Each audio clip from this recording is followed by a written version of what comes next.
Happy Friday, everyone. Hello, hello. We have a verdict. Oh, so today we're talking about Chad Daybell, but hello, and oh my goodness, right off the bat, we have gifted memberships from FluffyBoots Crochet. Naomi, look at that. Oh, okay, let's play the song.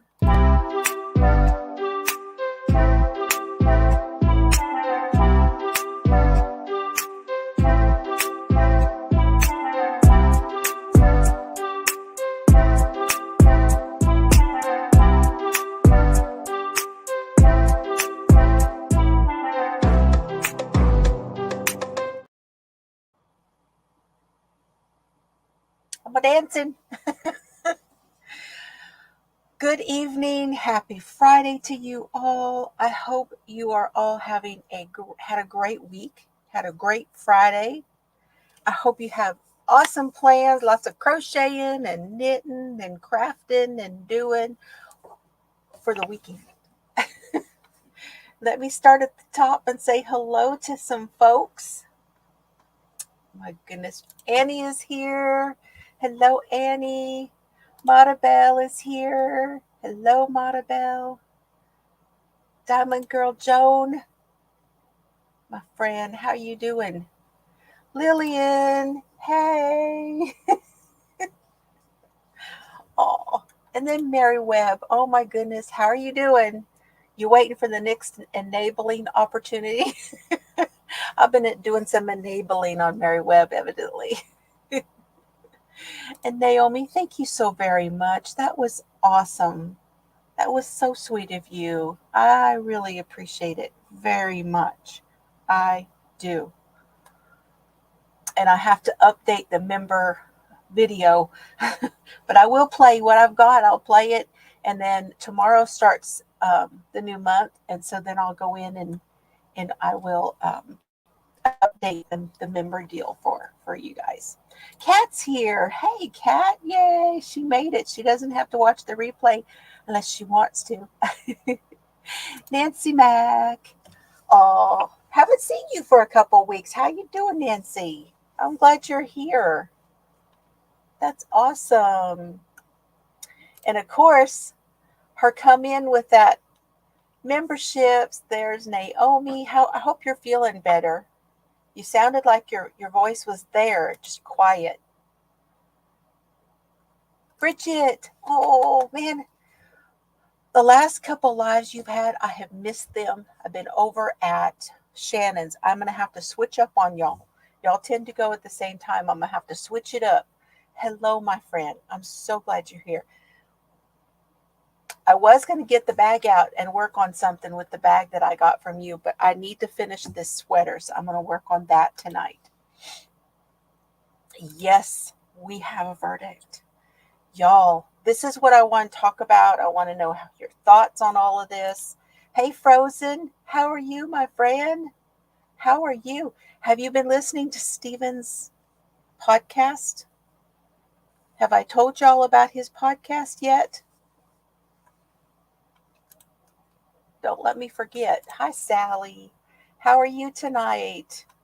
What's everybody working on today? Yes, that was very sweet. Some people get those memberships again and again, and they really can't afford them anyway. So it's an awesome thing to do. Hello, my friend Michael, my neighbor, my neighbor. Sitting with Mom tonight. Oh, what? Sitting with Mom and waiting for the Rainbow Bridge. Michael. Oh. Hugs, friend. Hugs for you. Probably already gone. We'll be thinking about you. That's hard. Gosh, that's hard. I don't have words right now, but you take care. You do what you got to do for her too. We'll be thinking about you. Yes. There's Laura, Knit for Brains. You guys, she was out of town. I don't know if she's still out of town. There's Denyse making dinner. It's her dinner making time. What are we having tonight, Denyse? Yes, prayers for you. Oh, Holly made it. Woo, woo. How's it going? I'm so glad you're here, Holly. Are you starting to get good weather where you are? Chained to the cutting and sewing table and gearing up for Monday. Yes. So Monday is the celebration for Jan, the Alaskan crafter. Am I right? I think that's what she's referring to. Well, I sure do appreciate it. Oh, there's your hello to everyone. Did I miss Lori? Or are those the ones that got the... I might have missed Lori coming in. If I did, I'll catch up with you. Marilyn, nice to see you. I appreciate your being here. How are you tonight?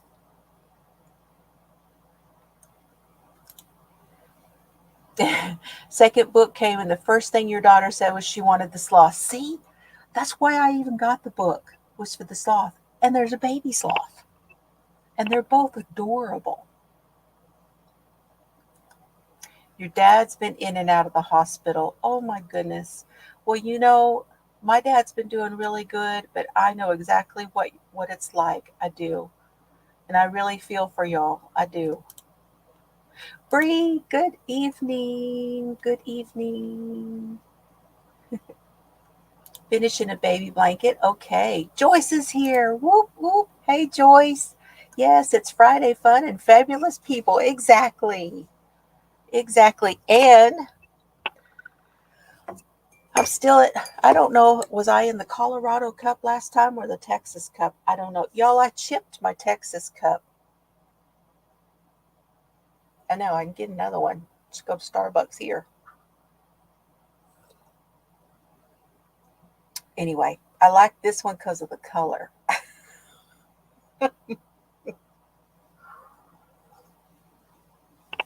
And I also got to go today, went to the chiropractor, and then got to go to Sonic and get a sweet tea. And I have not, that I know of, had their sweet tea. And y'all, that is some good stuff. It is some good sweet tea. I also, on my phone, I have the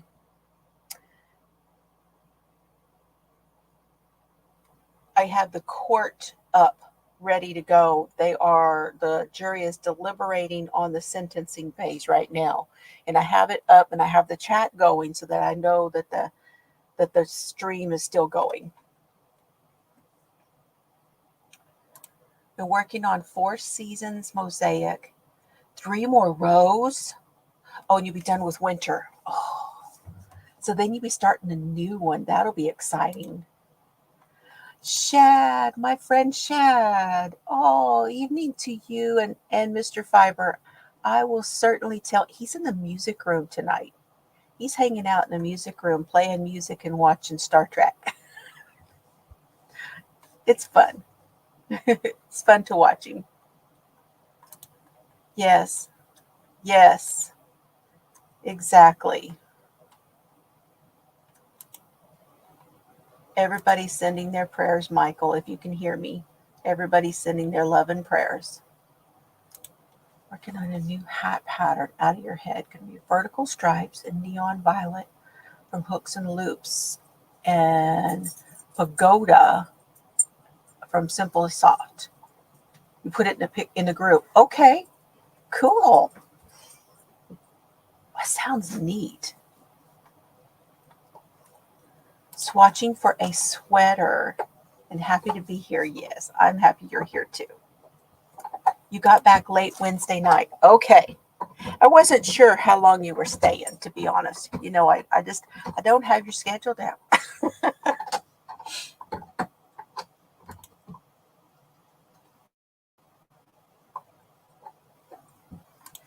Y'all just finished dinner. Fish fry Friday with potato salad and green beans. It sounds good.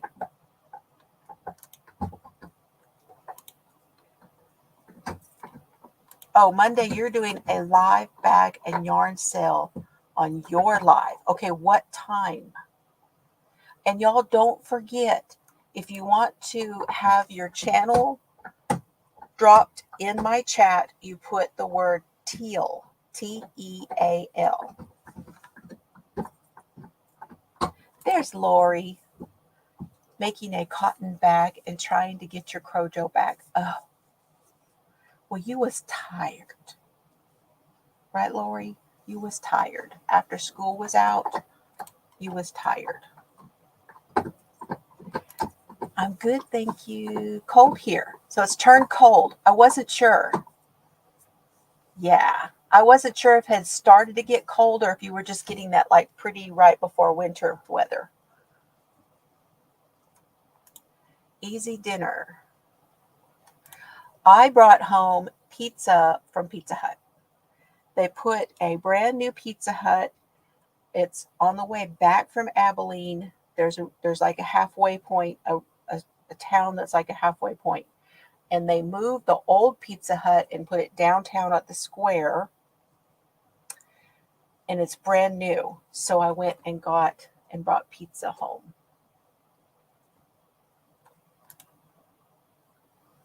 Oh, you are so welcome, Marilyn. We're really glad you're here. Working on your craft room. And then when you're sitting, you're working on chemo caps. Oh, that's amazing. I need to be doing some chemo caps too. You did. That's what I was talking about. So many of the memberships get gifted more than once, and it's really nice. It's just really nice. I'm just glad y'all are here. I really am. I'm really close to the bottom. Using your Floozie mug tomorrow morning and going to have some hot chocolate in it. I love hot chocolate. Here's a fun story, Nisi. My mama didn't drink coffee. My mama drank hot chocolate because she had to take pills in the morning. And she drank hot chocolate every morning. Yep.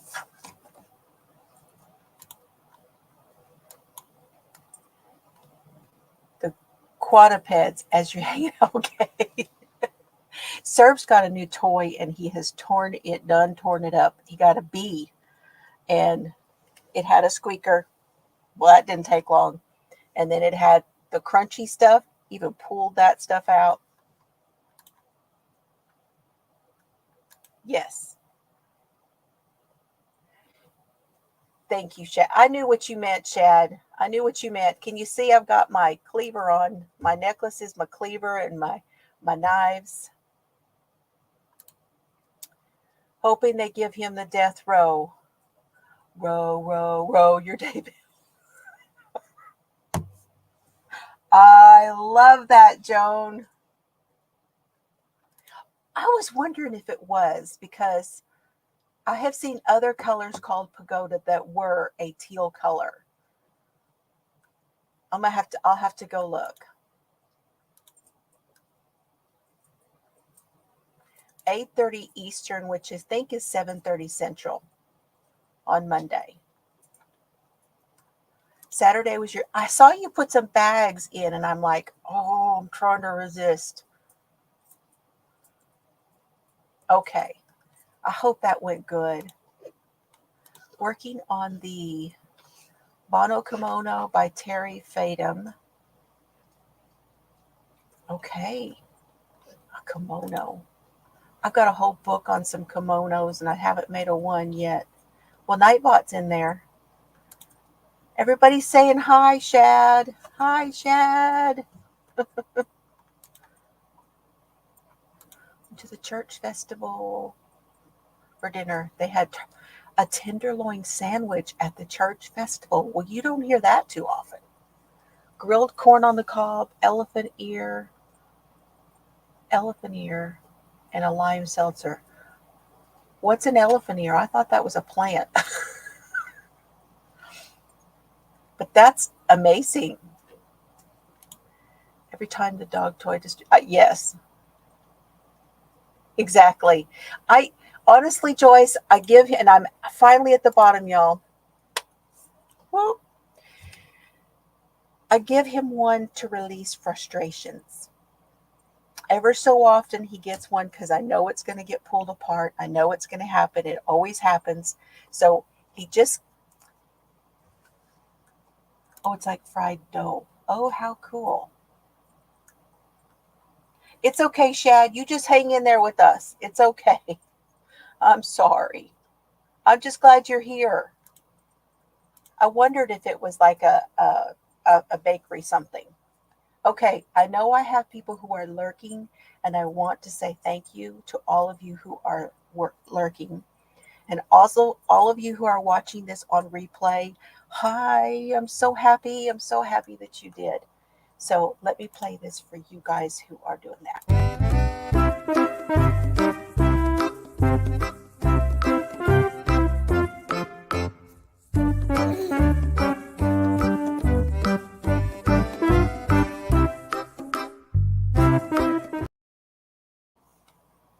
That's a thing in Indiana, is a tenderloin sandwich. Wow. Well, that's awesome. That's awesome.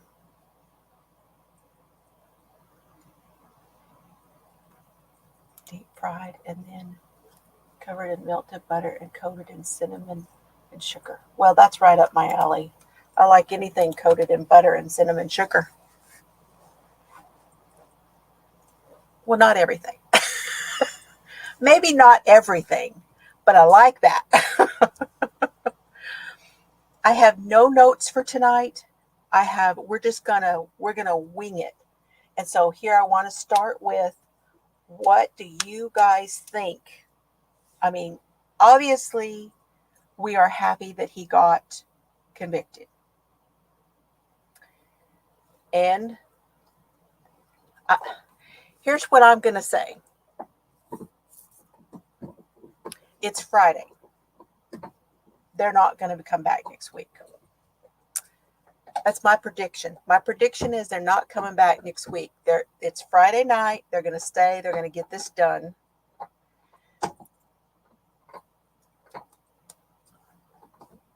And I think he's going to get death penalty. I think that they're just giving it the once over that he deserves, because it's very serious. I think that he deserves them to sit down and to look at everything. Again, I will repeat what I had said before about juror number 4, she was juror number 4 on the Lori Daybell trial. Nate interviewed her again today. And she said that, as jurors, they definitely wanted to look at everything like they were supposed to and to do their job. So I think that's what they're going to do. Angela, oh my goodness, good to see you. Drinking water and working on your first butterfly shawl. Oh, well, that's awesome. Yep. The fact that they did that he was convicted on all counts, I don't think it's going to be a problem giving him death penalty. And they were vetted. Remember, they would not be on this jury if they did not say that they could give him the death penalty.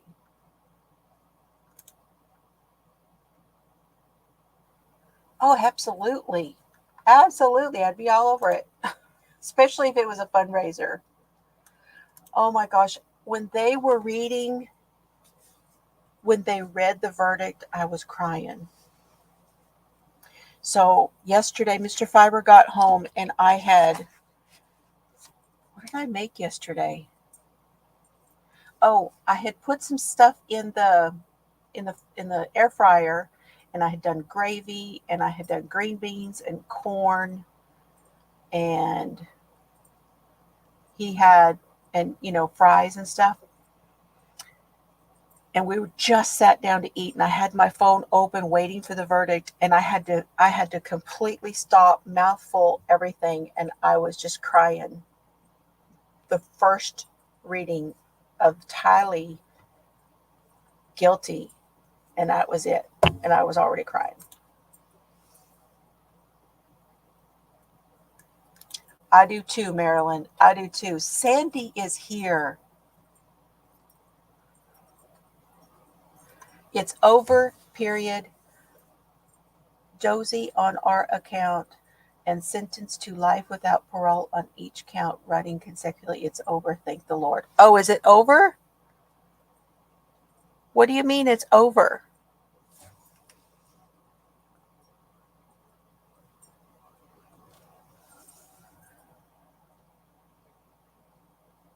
Josie on our account and sentenced to life without parole on each count, right? Yeah. I'm not sure if, are you talking about the Daybell trial, Sandy? Or is that your prediction? It's really good to see you. We haven't seen you for a while. I'm glad you're here. That's what I want to know. Did they announce the punishment? Because I'm not seeing it on my phone. Can somebody check and let me know?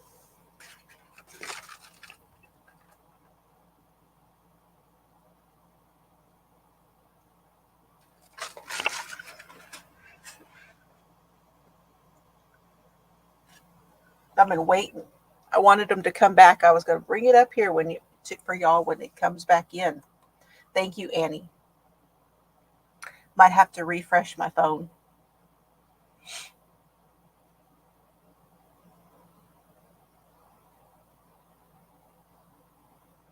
So let me show you. I'm working on the sweater.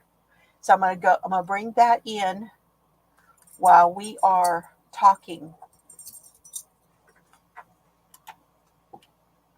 Joan says nothing on hers. Okay.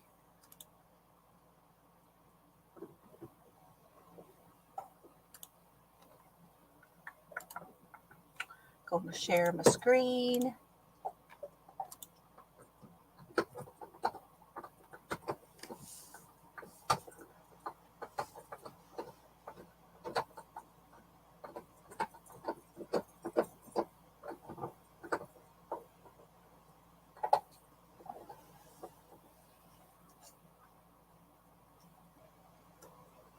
So I want thoughts, though, from you guys. I want your thoughts on what you think from the trial. Excuse me. I am so sorry. I sound like Laura. No offense, Laura. Looks like I might be a little crooked. Well, I am a little crooked, but anyway.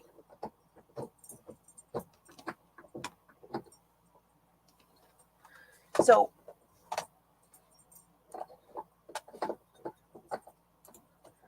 how do you guys feel? Really, I mean, I know that we don't like Pryor that much. He's very gruff.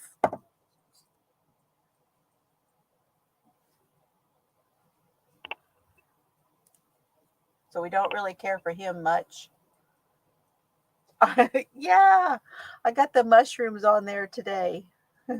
You know, these go really nicely over the end of these prim needles.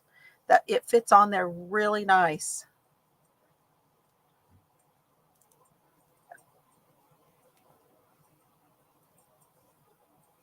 Okay, not yet. That's okay. Maybe that's Sandy's prediction. That may be her prediction. Does anybody else have a prediction?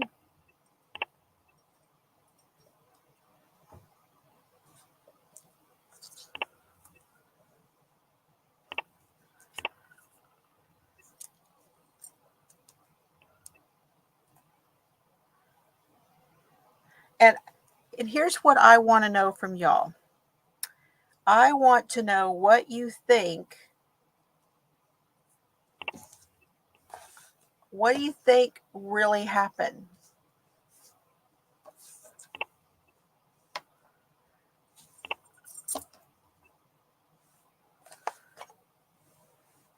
This is the sweater. This is where I'm at. I've already done for the arm right here. And now I'm doing this part here has to be 11 inches from the inset up. And then I'm done. And I just have to put it together. Hey, Denny Benenny.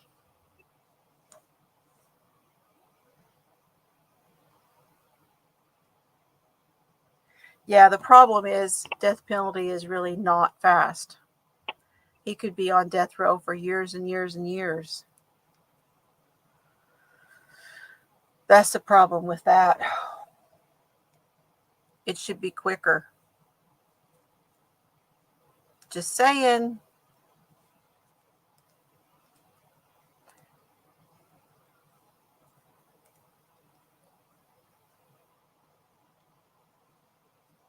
Oh, Denny Benetti is your name?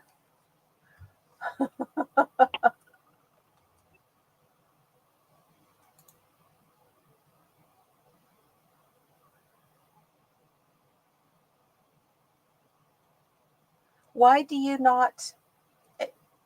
Well, I mean, you don't have to tell us. It's okay.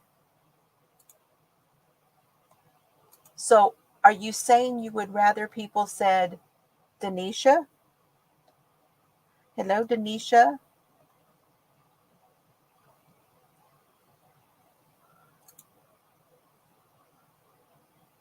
Well, I think he killed Tammy. I think he and Alex killed Tammy.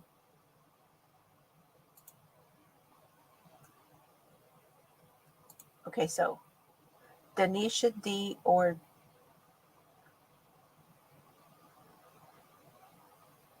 okay. They Chad and Lori, delusions of grandeur, hitched up, decided they were untouchable and were free to kill people because God protects them.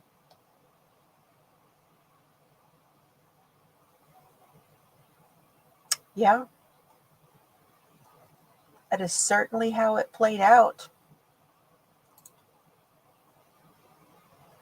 Nisi says he definitely killed Tammy. No one in your real life calls me Denny. Denny Benini, yeah.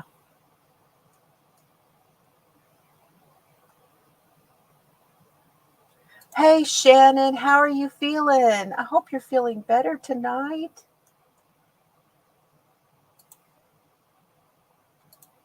Yeah. Yeah, I'm so glad you're here. Hey, Laura. Good evening to you. Yeah, he definitely killed Tammy. Now, I'm not positive that Alex was there, but I feel like Alex was there. There's no way we can actually prove that. Oh, you got your package. Yay. Congratulations, Laura. We'll have to do that again tonight, too. Okay, y'all, I'm going to let you look at my knitting for a minute because you know what time it is. I'm going to go and we're going to do the green toy real quick. Keep putting in here what you think, and I'll be right back. You ready? Is it time? Let's go. Come on. Go get it.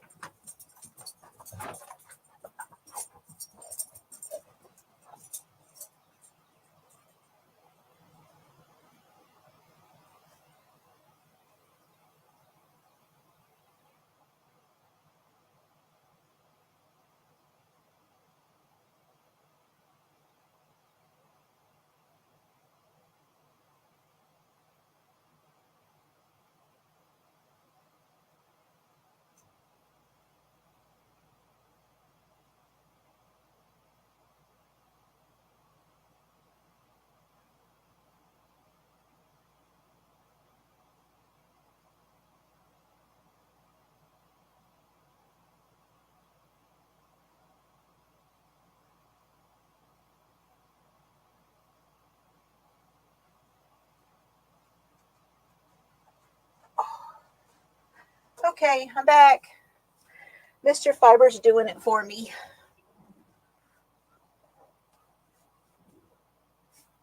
Hey, there's Steve playing music.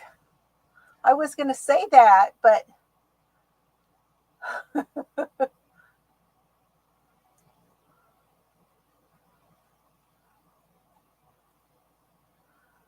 is that all she got? Michelle Troconis got 14 and a half years. What's a half a year? Give her 15. What is that? Oh. Glad you're here, Steve. It was a slap on the wrist.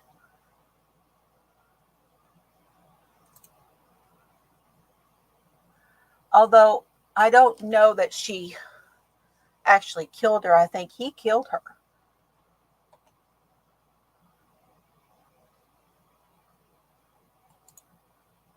It was a joke.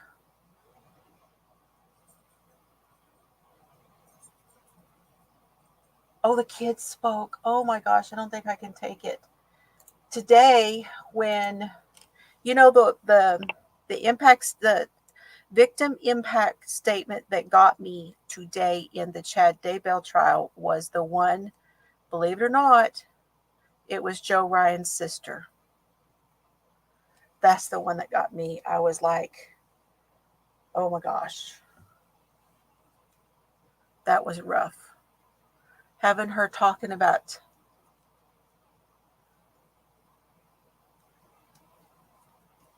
Tylee and the time she got to spend with her. Ugh, that was rough.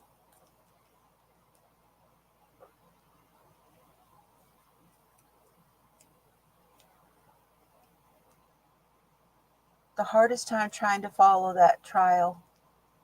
You think it was Fotis who actually killed his family? Michelle was the one left over, so she gets the time. Yeah, I do. I think that's what happened. I think that she knew about what happened and helped clean it up. She knew all of that.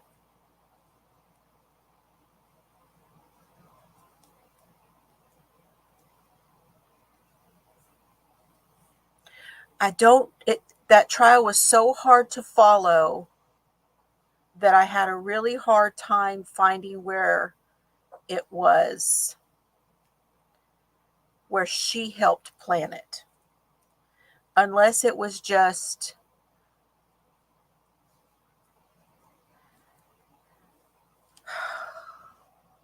making sure that nobody else was there so that he would have her to himself when he killed her, and all of those things that she did, because I know she helped him to clean it up. I know she helped him to get rid of the body, and I know she helped him with all that stuff.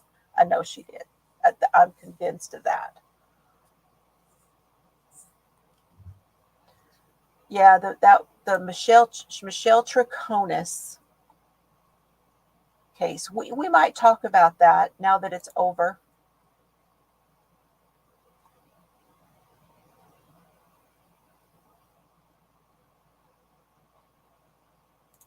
So I do have a question for you guys. Is there anything anybody's like,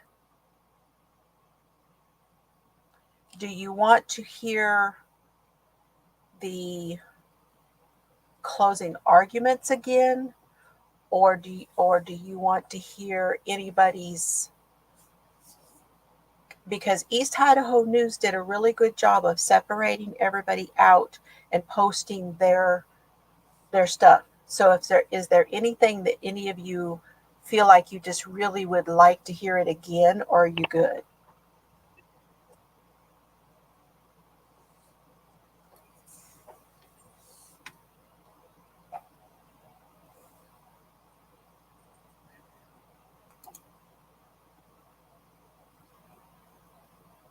Yeah.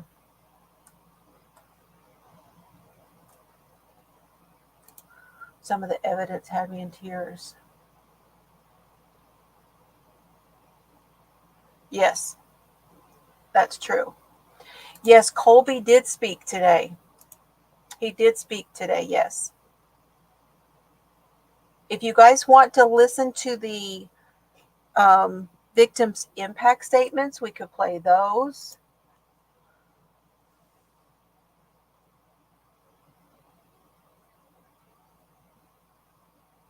I know, I love Nate. Nate is at CrimeCon, so we're not going to have him tonight.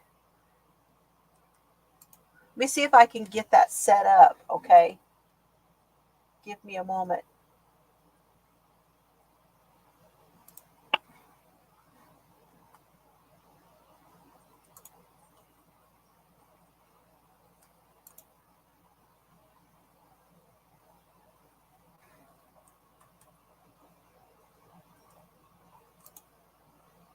Yeah, that's true. I know. Y'all do want to hear it? Hi, Pam. How are you tonight? Good to see you. I'm glad you're here. Thank you. Let me see if I can find it. Y'all give me a minute. Oh, it looks like Nate is live from CrimeCon. But let me go here.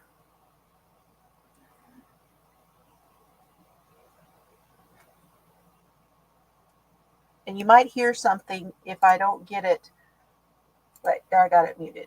Okay. I got to find the spot. It took a while for it to get set up.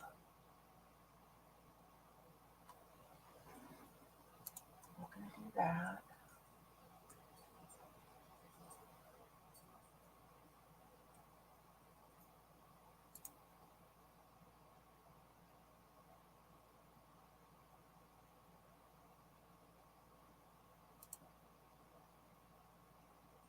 We do not want to listen to prior.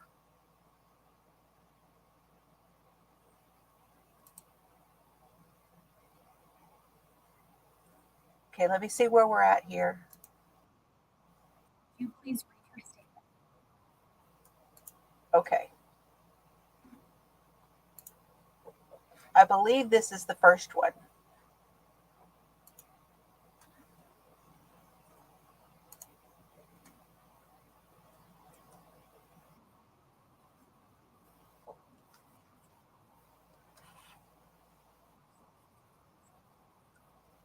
This is Tammy Daybell's father. I'm going to try to turn it up for you guys.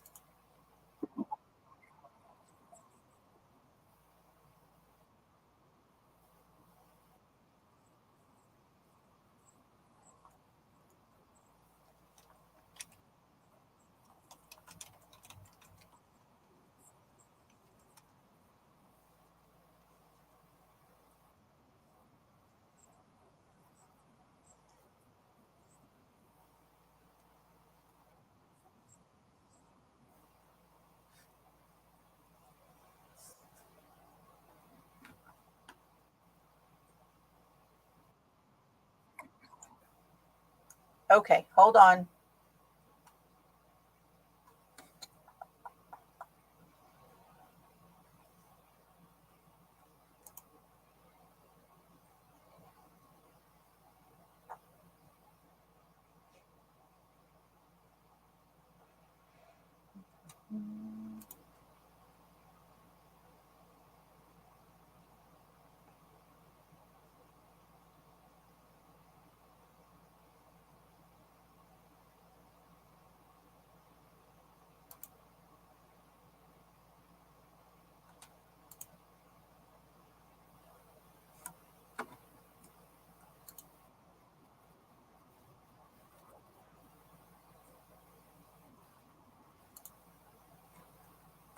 Still working on it.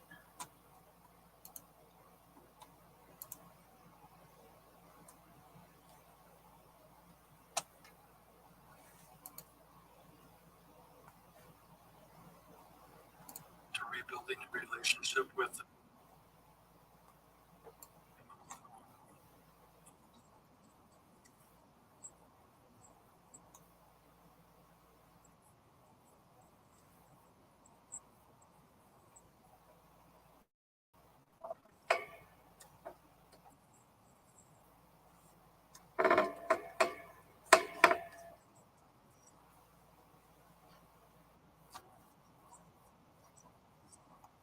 Okay, can y'all hear it now?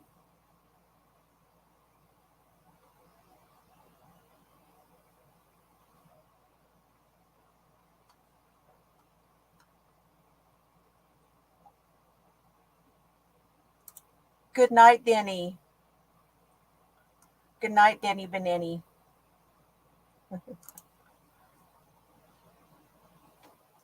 Okay, I'm going to play it, y'all, and tell me if you, somebody give me a thumbs up if you can hear it.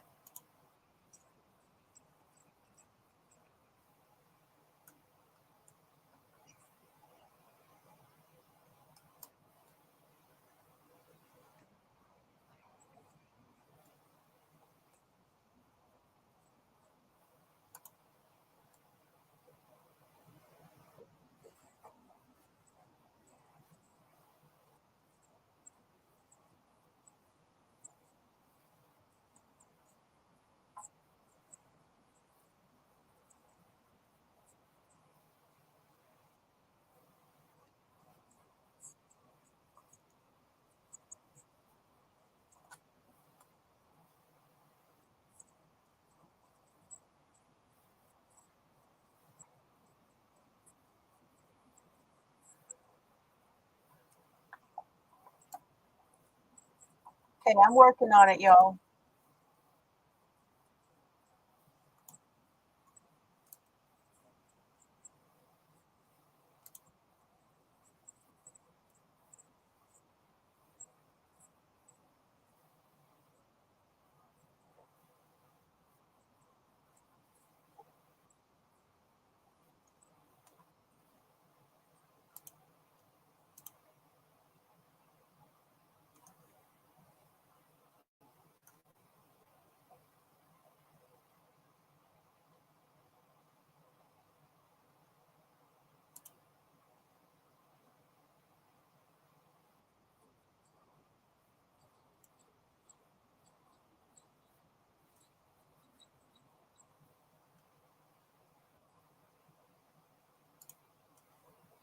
Okay, can you guys hear it now?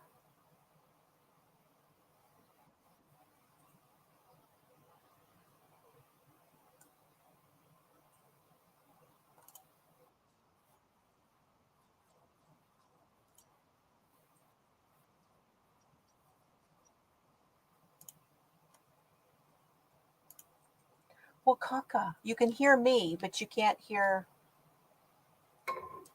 I mean, you can still hear me, right?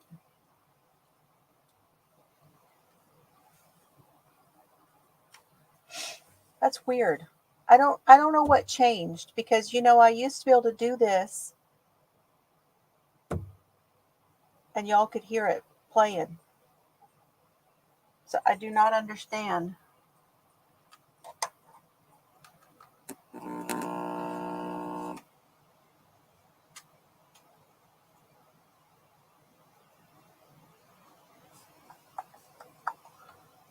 Yeah, I don't get it.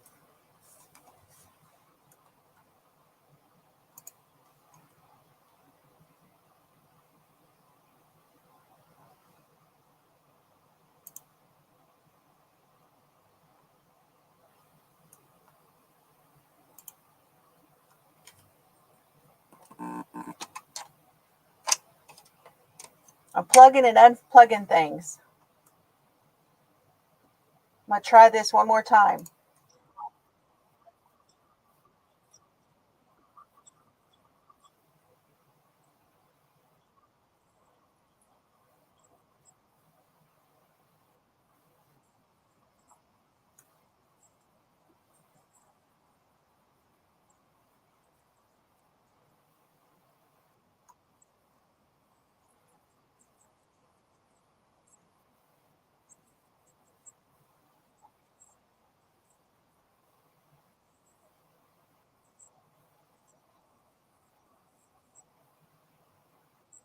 Still not?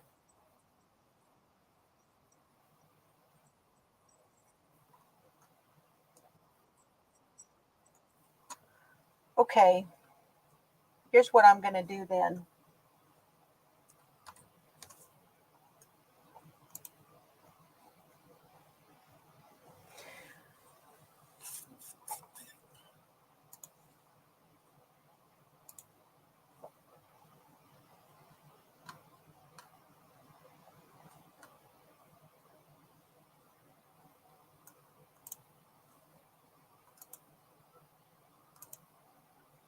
We're sure hoping, Tina. We're sure hoping. Okay, can you guys hear me again? I want to make sure you can hear me now that I've messed with things.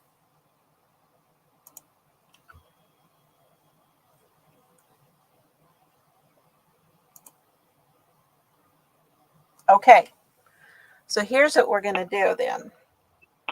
I'll just play it on my phone, and let's see if you can hear it through this microphone. Let me find the spot.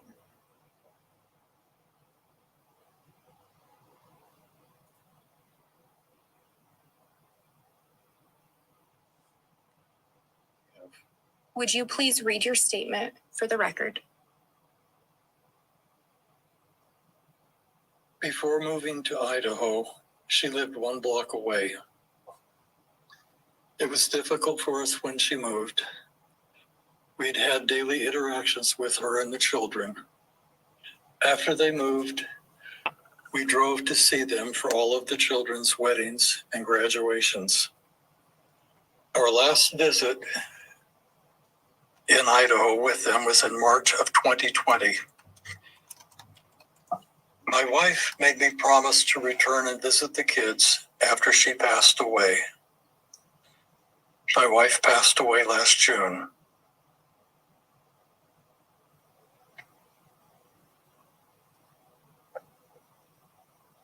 The tragedy of the case has harmed our family's relationship with the kids. I will remain open to rebuilding a relationship with them.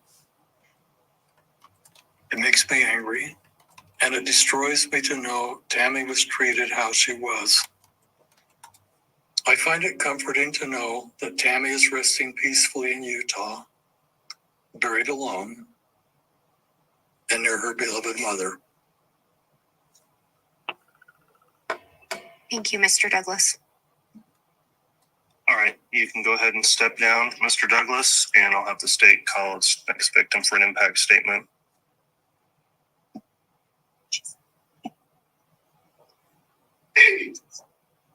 Your Honor, the next victim to present an impact statement will be Kay Woodcock.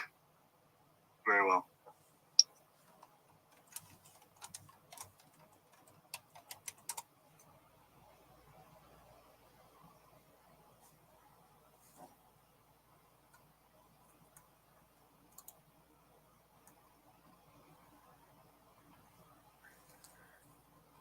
This one is Kay Woodcock. This was hard too, but she did really good.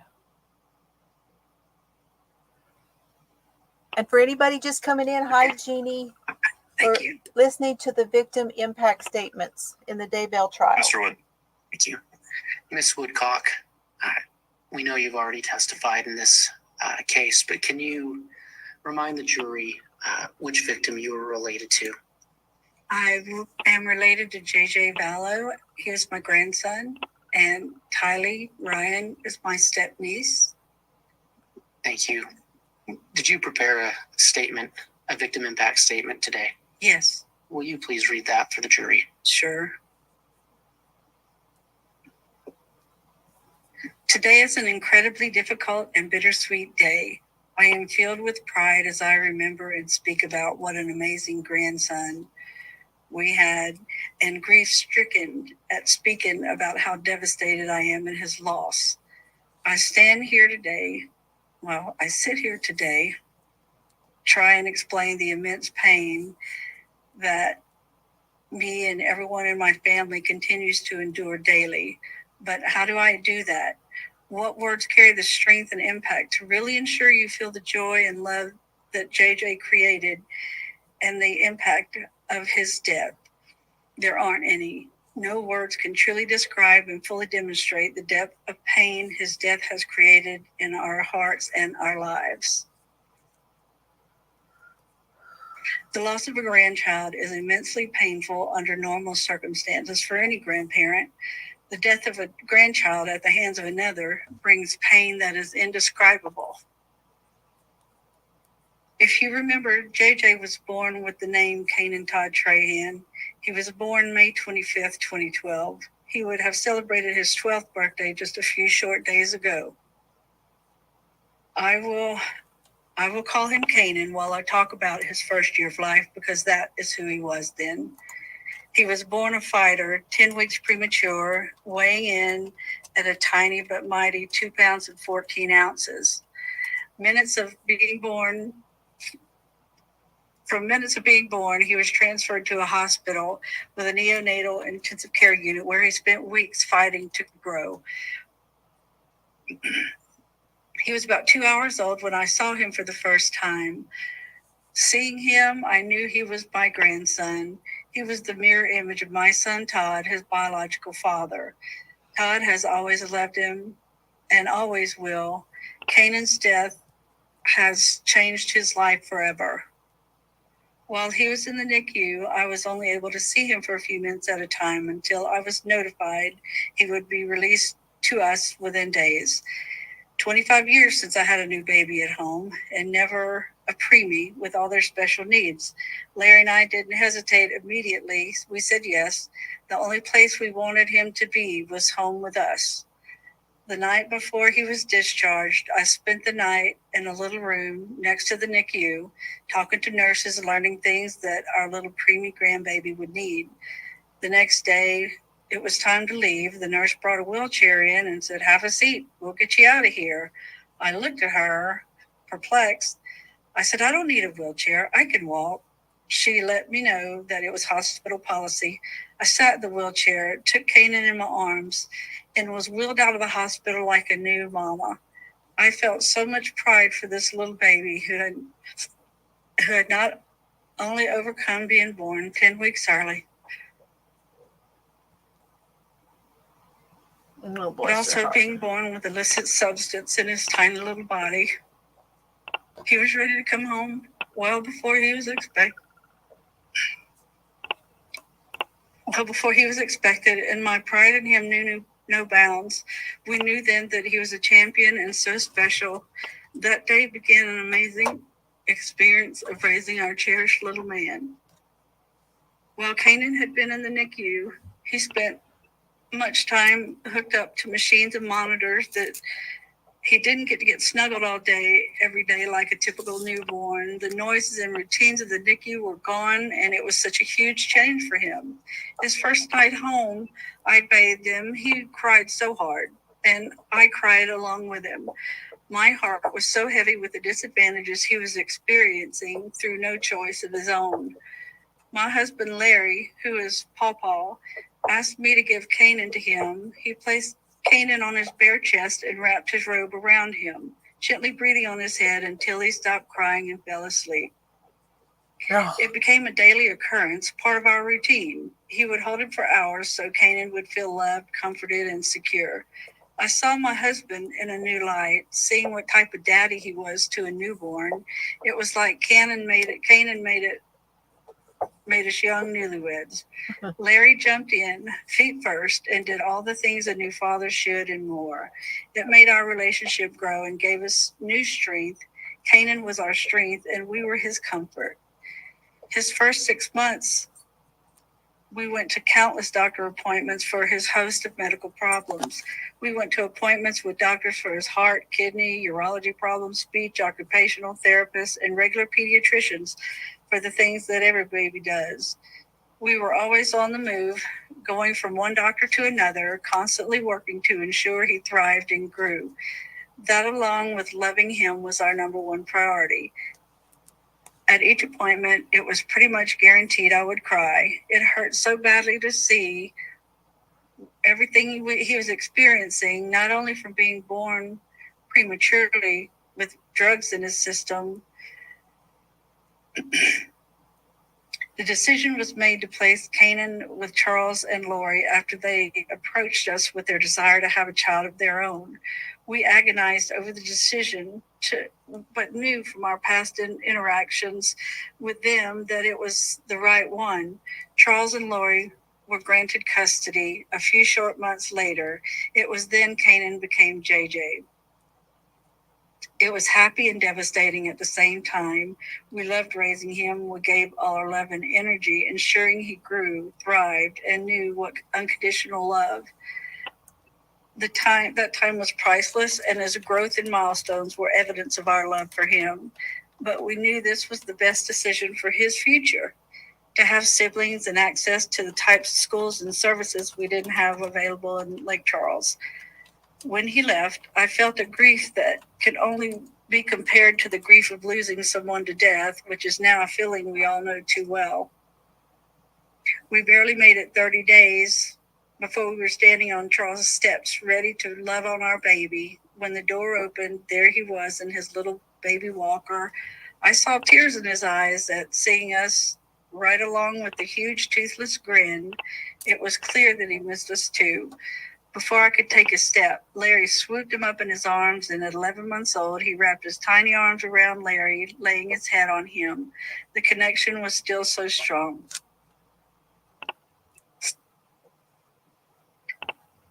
Gosh, bless your heart.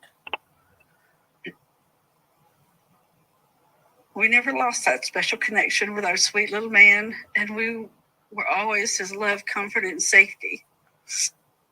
It is soul crushing that his energy and adventures. Oh, goodness. Wait, hang on.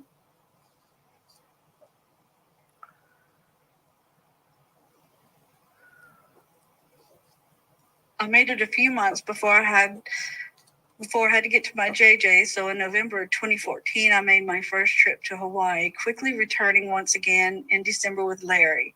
We would visit about every 4 to 5 months because it was such a long trip to Hawaii from Louisiana. One we were happy to make, and we stayed for as long as possible, normally 10 to 14 days. We needed to soak up as much JJ time as we could. I remember one trip in the winter of 2015, JJ stayed home with me while Charles and Lori went to church. I was making a big pot of gumbo.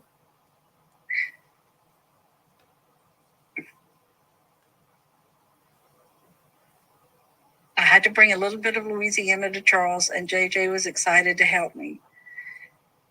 We pulled up a stool, and he poured in ingredient after ingredient. I can still see him standing next to me, intently pouring chicken broth in the pot. Afterwards, he climbed on the counter and just watched, taking it all in. It is a memory that I will always cherish and dearly hold on to. During our visits, Charles or Lori would comment on how JJ would do things with us that were a stark contrast for them. He always awoke at the crack of dawn, never sleeping any later. When visiting, we would have JJ sleep with us. He would sleep until 9 or 10 o'clock, which astonished them. There was never a doubt. He had an innate and unbroken attachment to us. Each visit, no matter where they lived, Lori always expressed her deep appreciation that we gave them the greatest gift ever. That is just one part of why this causes so much pain. Yeah. It is a betrayal that can't be explained. JJ was incredibly smart. He was reading on a middle school level by the time he was 4. I remember being in a store with him on the aisle with eye drops, and there he was reading off the labels: Briezee, Cysteine, antihistamine, one long word after another. I hadn't seen him do that before, and I was blown away. He was brilliant. He would occasionally stumble on a syllable, but we took the time to go through and help him figure it out. But wow, the amount of awe I was in still makes me smile and feel the same pride I did that day. As he got a little older, he was enrolled in a private academy in Arizona, which focused on every aspect of educating and empowering children like JJ. He loved his school, and they loved him. It was there where it was discovered another level of brilliance JJ possessed. I remember when Charles told us he was a math savant. He could calculate anything. I continually wonder what he would have become. What type of man would he have become? Not only was JJ smart, but he was also fun, a very contented child, healthy, compassionate, and empathetic.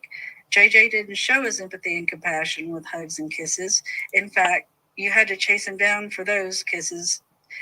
Instead, he showed his empathy and compassion with gentle touches and soft tones when he spoke. He would constantly stop to ask people if they were okay, if he could see they were hurt. His world was fascinating and exciting due to his huge imagination. He would put on concerts for his stuffed animals under our enormous tree, playing the drums on buckets, pots, and pans. The joy he exuded and shared can't be measured. I loved watching him, taking him in, and seeing how he approached the world. I never got enough of him. Now I've had all I will for the rest of my life and only have memories. Well, When Charles and Lori married, Tylee was 3 years old. She was the most precious, blonde-haired, blue-eyed little girl. Tylee was an absolute mama's girl, which there was never a doubt. I was thrilled to have a new niece, especially one as sweet as her. Larry and I were driving to Austin, Texas to visit them on one of many visits, and we passed a roadside stand selling swings made from old tires. I saw one that was a horse complete with a saddle and stirrups. I grabbed Larry's arm and said, "Stop, we have to get that for Tylee."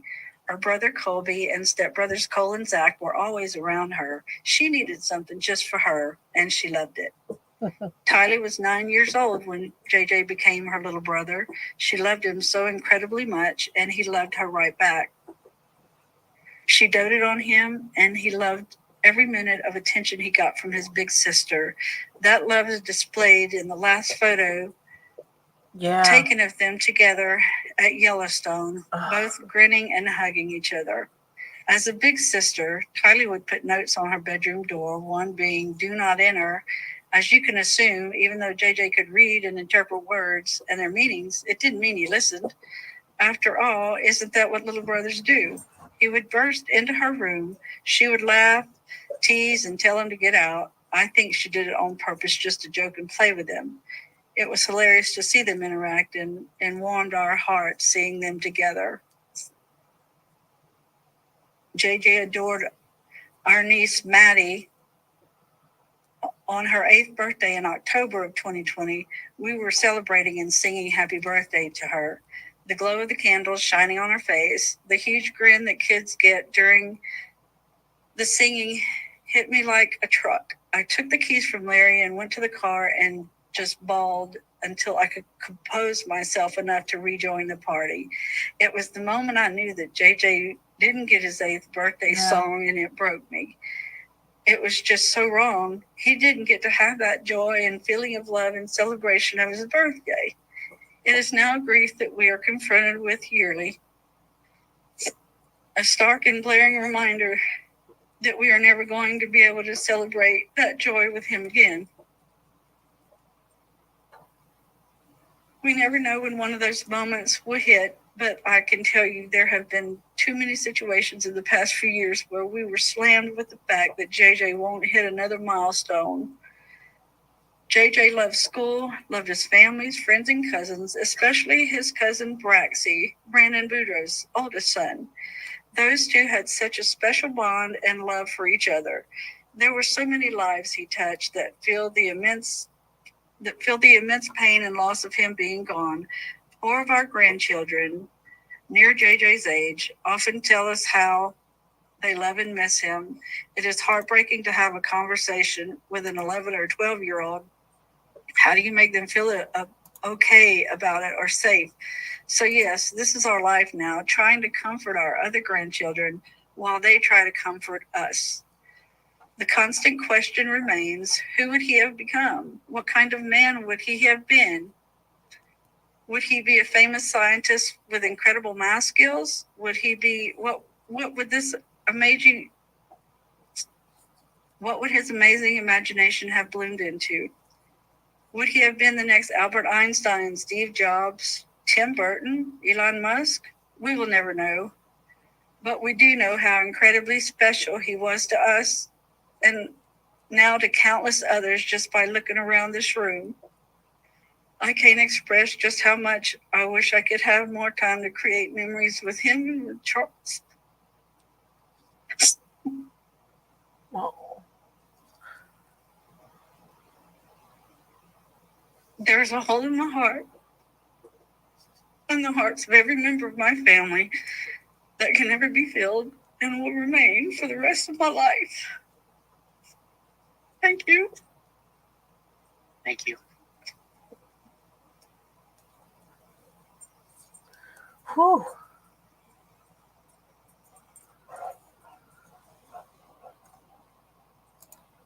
pause that for just a minute. Oh my gosh.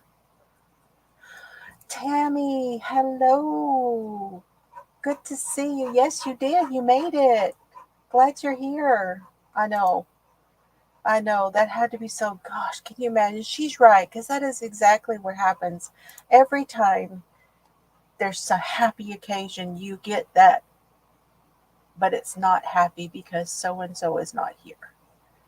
That's what the families go through all the time. It's just horrible forever. That just does not go away. Thank you all for being here. I appreciate it. We're still waiting. I have the court deal up. Oh, she is an amazing, I feel she's an amazingly strong woman. I do too. I know.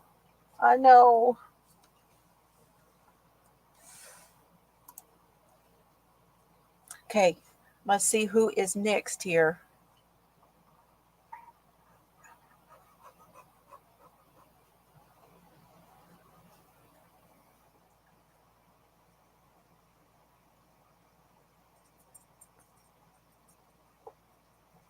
I think that there's going to be like a loud, she's going to come out loud. I think there was a lull here. All right, thank you. The state can call its next victim for an impact statement. Next, we'll have Matthew Douglas, Your Honor. Oh, no, Very well. not who I thought. I know, Laura, it's rough.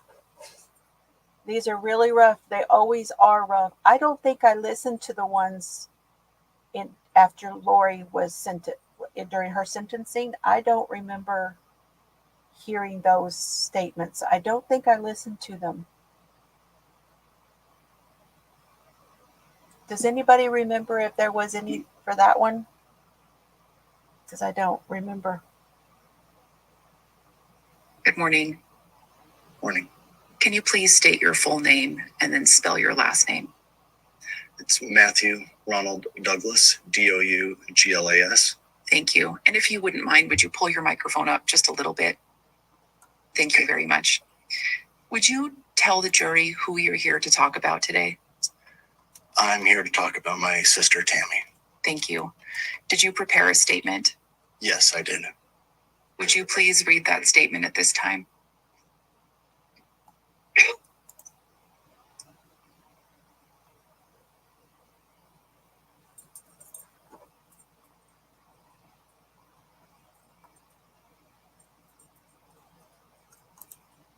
October 19th, 2019. For me, that is when this tragedy starts. But it is by no means its actual beginning.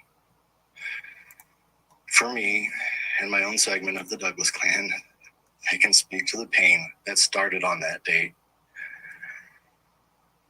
and how it only grew as more and more things in our lives were upended.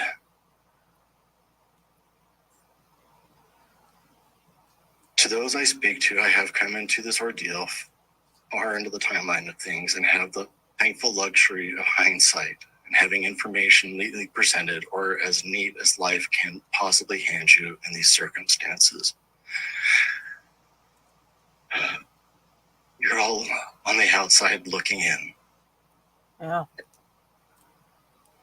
For those of us directly affected,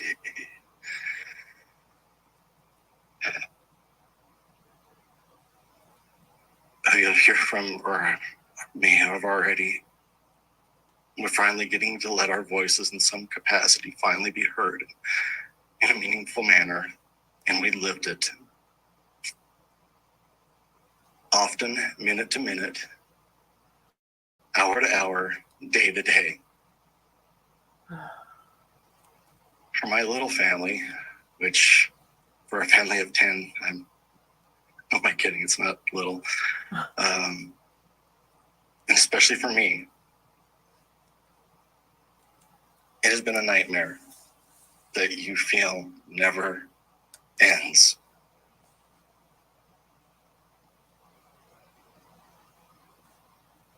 continual cascading escalation of what's next. Every time I felt I started to grasp an element of control, if such a thing can exist, of my grief over the loss of my oldest sister, something new came along and ripped it open. Hearing from your siblings that your brother-in-law has remarried and kept it from your family weeks after the fact. That's painful. Hearing the day after our family Christmas party, the first without her, that her body had been exhumed, and at the time not knowing the depth of why. That is gut-wrenching. And then the world goes upside down and topsy-turvy further. Like you're being caught in a cheap holiday snow globe, thrown about and feeling like everything is obscured. Missing kids? Wait, there were kids? Now my brother-in-law and his new bride have fled from Idaho to Hawaii for what? And everybody at this point knows the evidence presented, the details big and small, many I still can't wrap my head and my heart around. The chain of events more clearly than I need rehash. Things happened so fast. We often learned of things from news or social media before we could be contacted formally by law enforcement. Yeah. I always felt sorry for the moments that happened to whichever detective or member of the prosecutor's office we'd hear from. Because news moves fast these days, and it is often far outside their control to warn us before we learn of it. From heartless media jackals looking for a sensational story. Thankfully, there's still good people that still exist in that profession too. And as unorthodox as it may seem to find a silver lining and small blessings for, it is kind-hearted, truth-seeking journalists who didn't blindside us and the victims' families or think we were just a quick quote to misuse to their ends.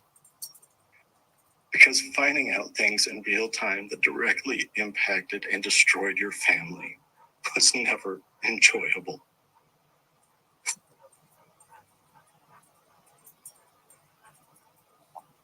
Finding out how much deeper the rabbit hole went in this with no consideration for our pain.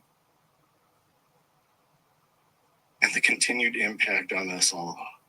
I don't wish that on anyone. And yes, I said destroyed because losing Tammy, who to me was the emotional heart and glue of our siblings group, was a slow and steady destruction of elements of our family as we knew it. Mom was so heartbroken that it only seemed to accelerate and compound her chronic health issues, especially her 30-plus year battle with leukemia. We lost her last year, just a little over a week away from now. It'll be a year on June 8th. As she seemed to finally be ready to lay down her proverbial sword and shield after a tumultuous spring of emotions tied to it all. I still remember the last normal conversation I had with her just 3 days before Mother's Day. When she went into the hospital for the last time and then was sent home on palliative hospice care until she passed.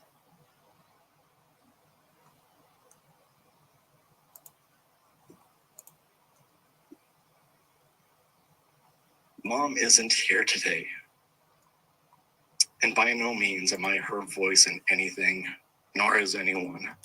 She was uniquely her own. I can speak to the impact I saw secondhand on her of losing Tammy. We often joked in the last few years that I was her emotional support human because we both understood the things about a life of chronic pain and health issues. In some of our tougher conversations, we were open and honest about how much her being gone affected us. Mom missed her dearly every damn day. I miss her, but not the pain and the heartbreak she was in at the end, because she had long ago earned that reprieve. Tammy's kids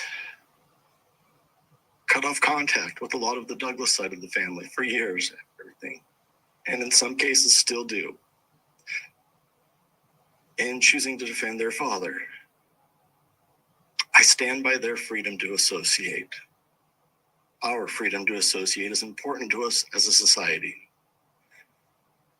but it is often a measure of a person by who they choose to or not to associate with. Having them not standing by their mother hurt. If they ever want to rectify that position or reconnect, they know where their uncle lives or how to find out. I'm not hard to find.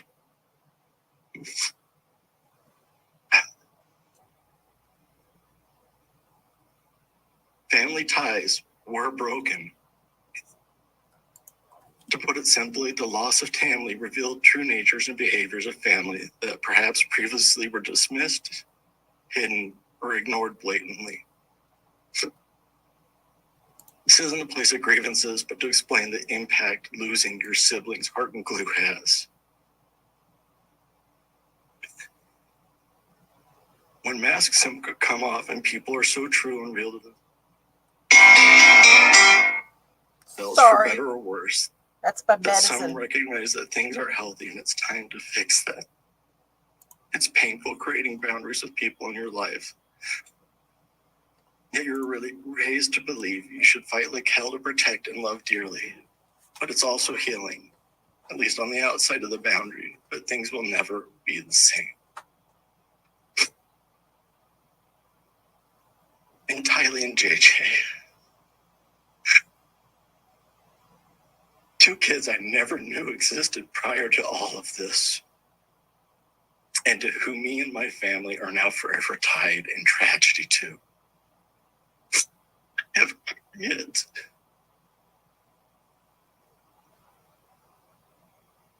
Close to their ages.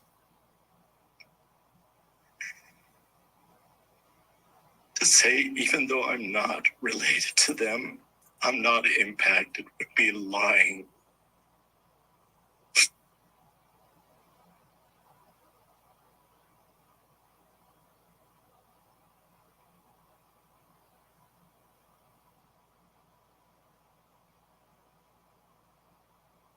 Larry and Kay and all of your family. For me and mine, our hearts have hurt with you.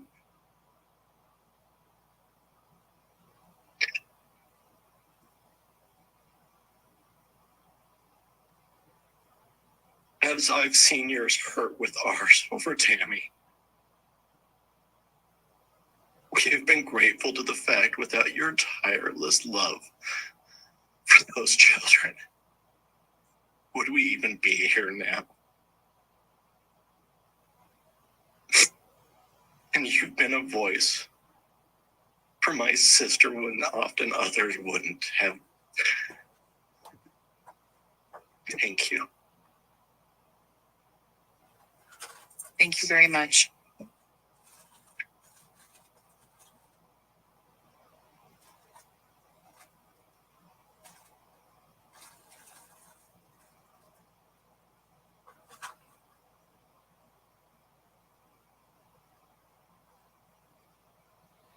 Your Honor, the state would next call Annie Cushing. Okay, very well.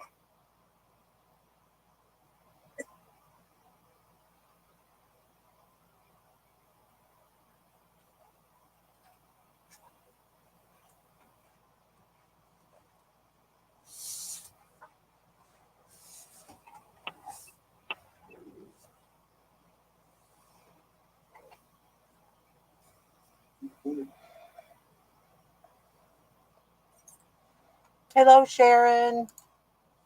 Sorry, I had to go take my medicine. And I have a hard time getting the pills down, so I have to take a cracker.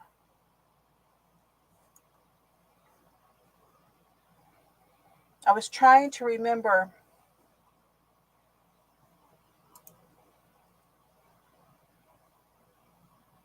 the last day that Tyler was seen. JJ, hers was September the 8th. That's when they believed that she was killed. And then JJ was September 22nd. And I think that was 2019.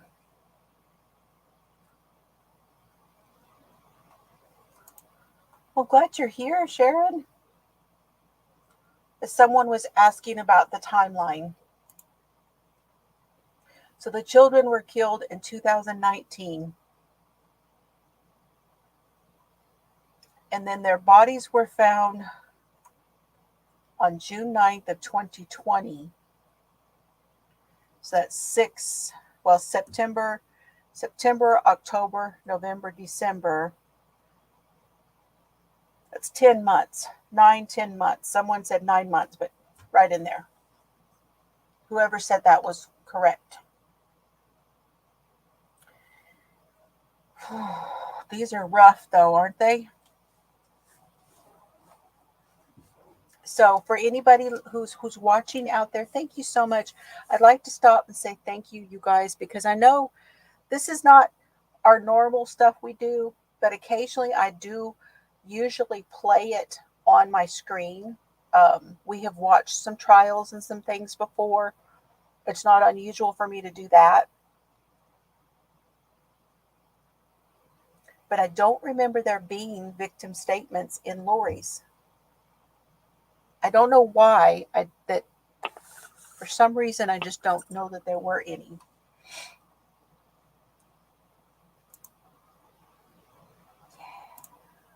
I know. I'm trying to give y'all a little break before we keep going. How did they figure out to search and dig on the property you can't remember? Okay. That is because when they got the download from the telephones, from all the cell phones, they got the download, they found out that, Tylee had been, the last time she was seen was her picture of her September 8th at Yellowstone. And the following day, Alex was at Chad's. And then the last time that JJ was seen was September 22nd. And on the 23rd, Alex was back at Chad's. And that clued them in with proximity to Chad's property to look there. That's my understanding of how they got clued in on it. Yeah, we were talking about that. We don't think she got enough time. I'm not gonna lie, Tina. This is my third time. I listened to this on the way back from Abilene today, and when I got home, I listened to it again and finished it. And now I'm listening to it a third time with you guys. So yes.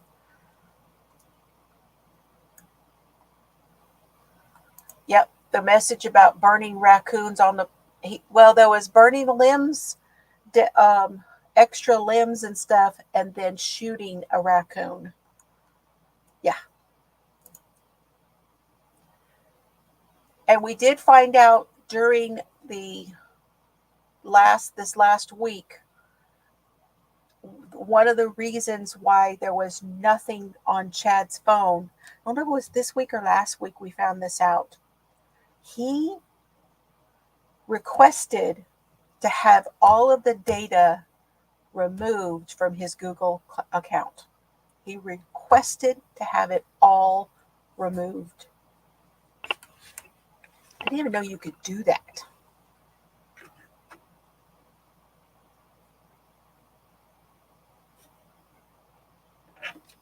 Yes, you were right. You were right, Naomi.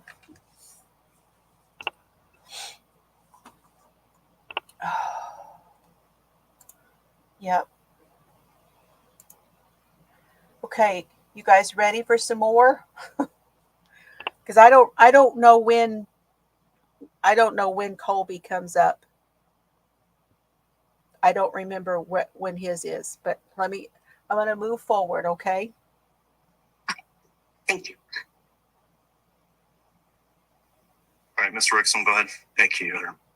Ma'am, will you please state and spell your full name for the record? Annie Cushing, Cushing. Can you please explain for the record, are you related to one of the victims in this case? I am. I'm Tylee Ryan's aunt, Joseph Ryan's sister. Okay, this is And as you came Joe here Ryan's today, sister. did you come with a statement that you'd like to share with the jury? I did. Do you have that with you? I did. Would you like to go ahead and read that now, please? Sure. Thank you. I remember getting a call from my brother Joe in 2002 to tell me he had gotten married, converted to the LDS faith, and was expecting a baby. Joe had been the perennial bachelor of the family, in his 40s, never married, and no kids. So this was very surprising news. He wanted to fly me out to meet his new wife. They were both so excited to be having a little girl. They had already picked out her name and were well ahead of schedule, buying the best of everything this little baby would possibly need. A couple years later, we vacationed together as families. Joe was the quintessential first-time father. Every developmental milestone Tylee achieved convinced him all the more she was clearly a child prodigy. He was also convinced she looked just like him and would find excuses to refer to her as Daddy's soul girl. Truth be told, Tylee actually looked more like her mom's side of the family, which I never told Joe. But on the inside, she was so her dad. She was always dressed like a princess and had an arsenal of hairstyles that she chose from each day. But once she learned to talk, she would let you know what she wanted and was prepared to negotiate those desires like she was finalizing a legally binding contract. Even as a little girl, Tylee knew what she wanted, and we were all her humble servants. Fast forward to 2018. I flew out to Phoenix after my brother's death and was able to reconnect with Tylee. She was intelligent, clever, funny, sarcastic, and had the voice of an angel. She would just walk around the house singing. She would eventually take her love for singing to the karaoke platform Smule, leaving behind breadcrumbs for those of us who loved her and the thousands who would come to love her. But I could also tell she was depressed, and I desperately wanted to reach her to let her know I wanted to be in her life as much as she would allow. We just happened to connect on pop culture. We'd referenced ridiculous memes and viral videos, and her mom had no idea what we were talking about. So Tylee and I would take turns explaining the references. It was the first spark of connection, our common ground. Our second was over questions she had about what I did for a living. Oddly enough, her dad and I were both analysts, so I think it felt safer for her to ask about my world than her dad's, since any mention of her dad was a trigger for her mom, and she hadn't seen her dad in a while. I even told her that if nothing else, she definitely had the personality of an analyst. Facts were very important to her. Case in point, her mom, who was braggadocious and never let facts get in the way of a good story, was telling me about one of Tylee's academic achievements, and Tylee corrected her on a relatively inconsequential detail her mom had overstated. I teased her afterwards and was like, dude, who does that? You couldn't have just let that detail slide. And we had a good laugh. But to Tylee, I think if it wasn't accurate, it just wasn't meaningful.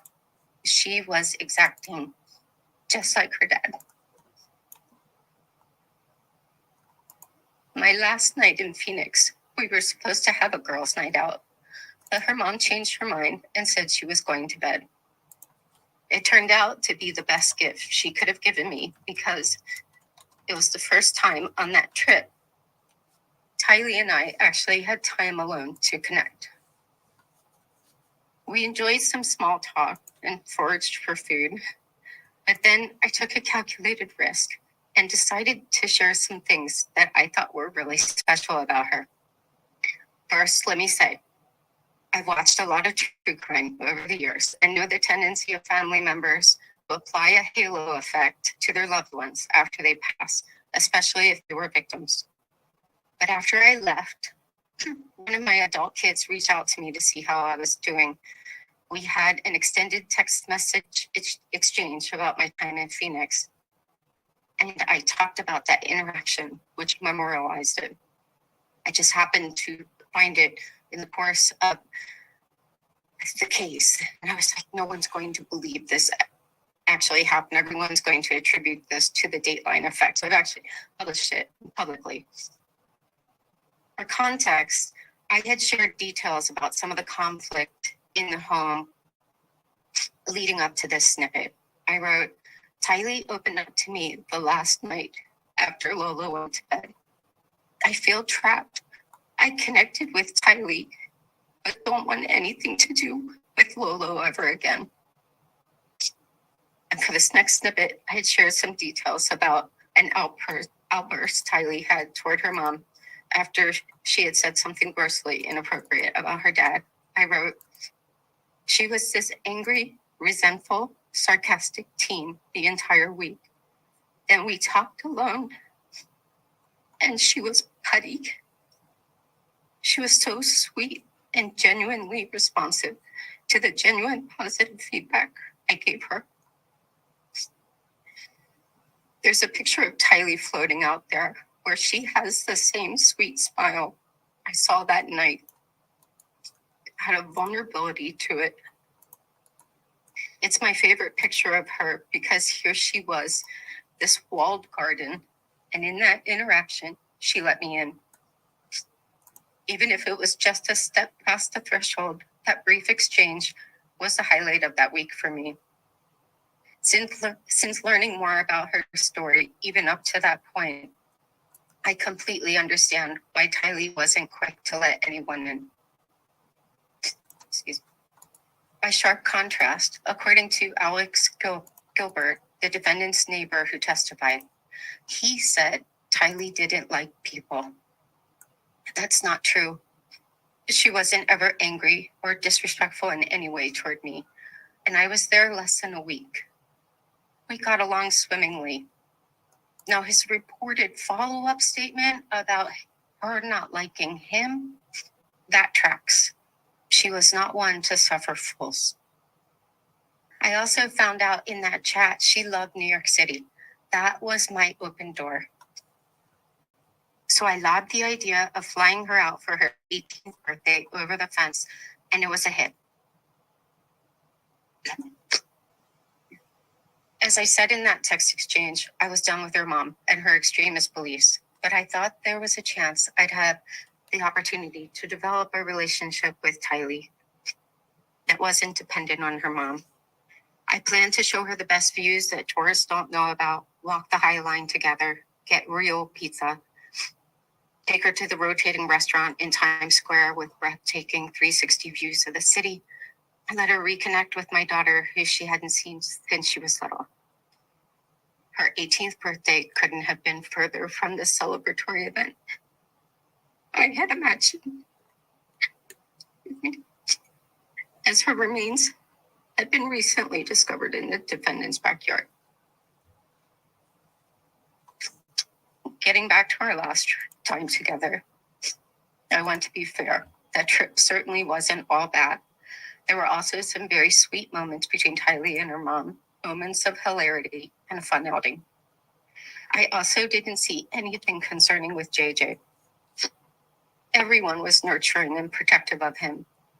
JJ, like his big sister, didn't let just anyone in. I had no idea if I'd be able to connect with him. I was fascinated by this little boy who had a wild imagination and the closest bond I've ever seen a child have with a dog. Bailey was his constant companion.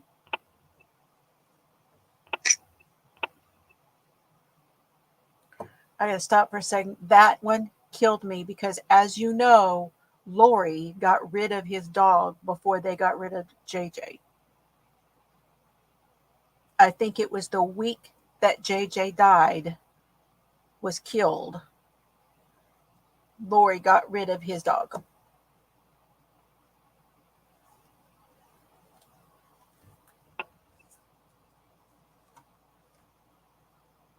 But with JJ, as more of an outsider, your interactions felt more like moving alongside him rather than engaging directly. So I was looking for, any possibility of our worlds to kind of cross. To that end, one thing I noticed was JJ didn't just watch TV. It was like an immersive experience. He'd be talking to the characters, commenting, imitating sounds, especially explosions. He loved imitating explosions. So I tried to do the same thing, but kind of tamped down and on the DL. I would just look at the TV and comment as something outrageous, like, what? That's wild. So we were both just kind of yelling at the TV. Whether it was a connection or not, it at least made watching TV a lot more fun. But then this one time shortly after that, his mom and I were talking in the kitchen next to the island. It's germane to the story. As a function of JJ's autism and unbounding energy, he'd run in this one circuit, which included the area just on the other side of the island. And their house at that time was palatial, so it was a pretty significant circuit. But on one trip, he broke out of his circuit and without slowing down, ran into the kitchen and into me, throwing off my balance a bit because I wasn't expecting it. Without a word, he hugged me and kept on running. I stood there stunned and asked his mom, was that a drive-by hugging? I was so touched because it was the first discernible indicator that we connected. That night, as she was putting him down for bed, I heard him ask her, will Annie be here when I wake up? Again, we never interacted directly in any way, but he recognized presence. So like Tylee, I didn't know if our worlds would ever collide in any meaningful way, but I believe that love is a universal language that's somehow communicated between sincere hearts. Just a month after that visit, Tylee wrote in an Instagram post on her mom's birthday that she had, quote, won the lottery with this one as my mom. So I believe there was hope for them to one day be able to set up some healthier boundaries and find peace. But just 4 months after that post, to the day, that would all change. That was the day her mom met the defendant. It was the spark that eventually would set so many of our lives ablaze. This case has been death by 1,000 cuts. Each detail that would come out over the past 4 years was just another cut.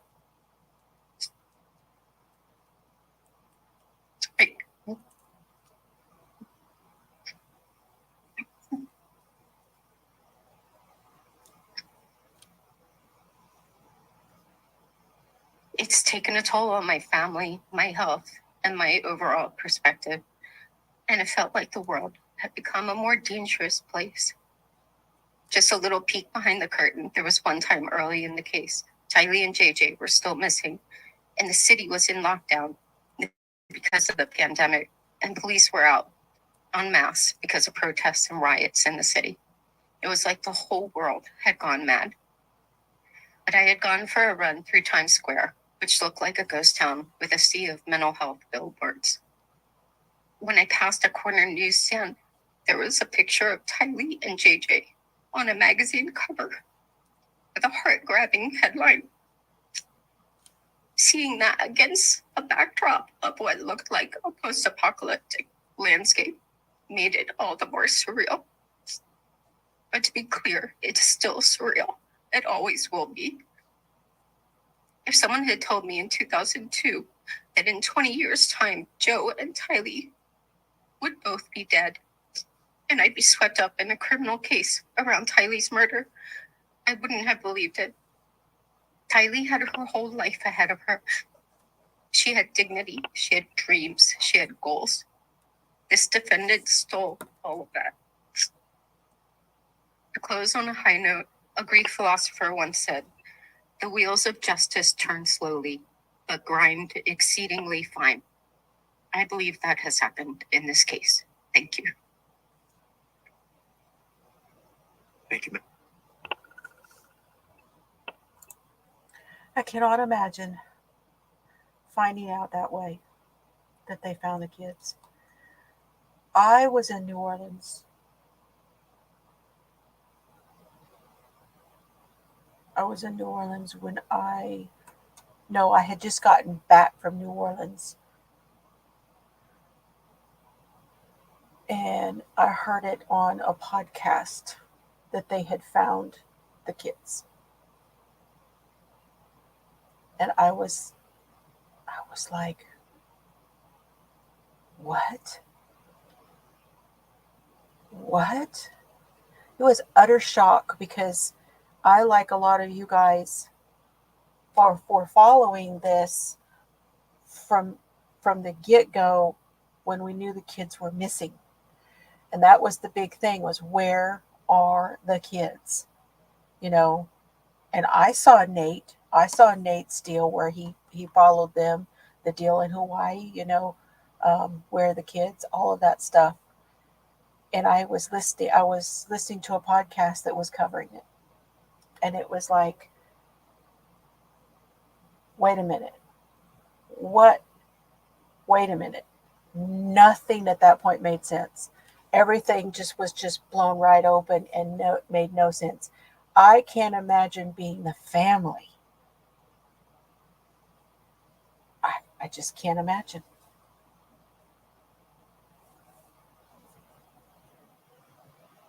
Just can't imagine. It's just hard. It's just so hard. Okay. I don't know if Colby's next, but we'll try it and see. But hers, I don't know why hers stuck with me so much, because it really, her testimony really brought a lot of realism to the Ryan side of the family. We've heard an awful lot of crap around Joe and what he might have did or might not have done to Colby and all of those things, that she brought a lot of real back down to the Ryan side of the family, I feel like. I don't know if you guys understand what I'm trying to say. Ma'am. Your Honor, we've had a question raised. We might ask the marshal if there's a box of Kleenexes at the witness stand. Sure.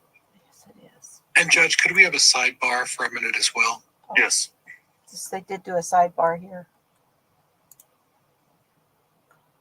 It'll be quiet for a second and then they'll come back on. And that may be where we hear this jolt. I don't know. Oh. I am getting there. I don't know if y'all heard me say, but when I get done with this panel, I can put this sweater together. This is where I'm at, and I need 11 inches here.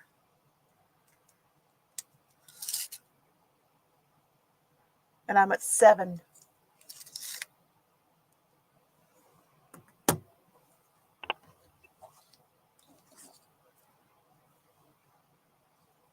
But you realize how long that it has taken to get here, because the kids went missing.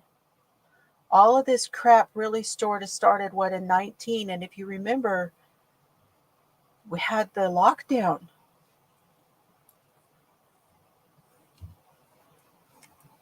'19 into 20. I was in New Orleans because Chelsea was having Solomon, I think. That was in January, and that was when Lori and Chad were seen in Hawaii, and when Nate did his, I didn't even know who Nate was then at that time.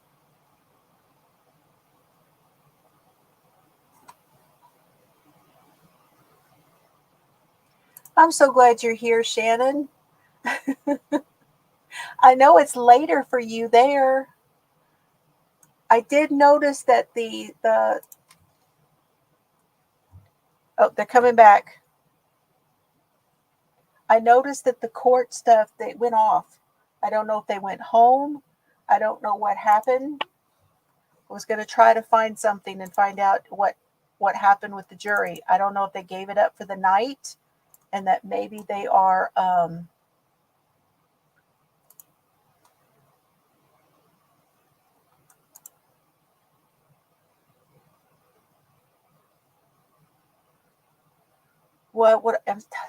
we're talking 5 years of this now between Lori's and Chad's.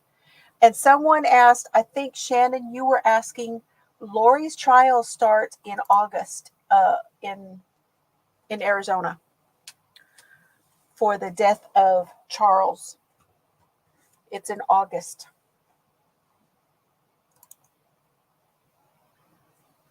Let me see if I can find out.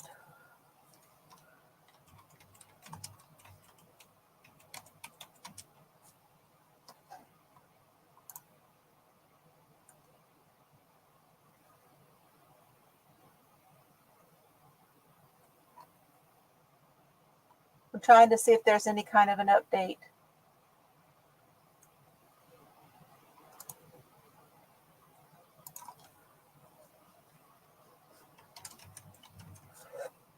I'm going to go to East Idaho News and see.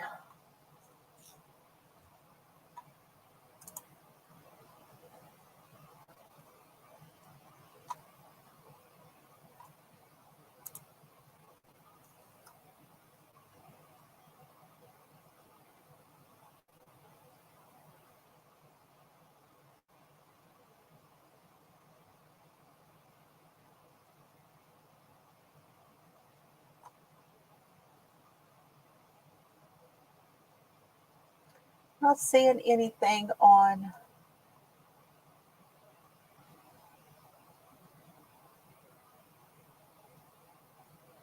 See, day one of sentencing, but wait, wasn't that yesterday or was that today? That's a video. Is that one a video?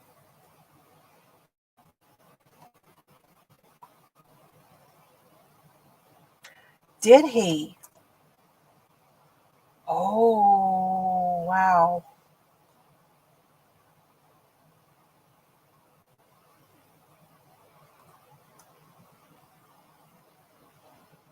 The jurors decided to retire for the night and court will resume at 8:30.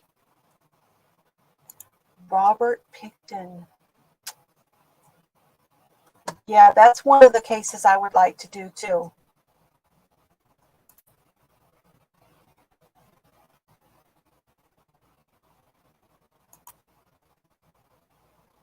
They're going to resume tomorrow morning. It says here they're going to resume at 8:30. Because remember, they're deliberating, and when you deliberate, there's no weekend. Weekends don't count.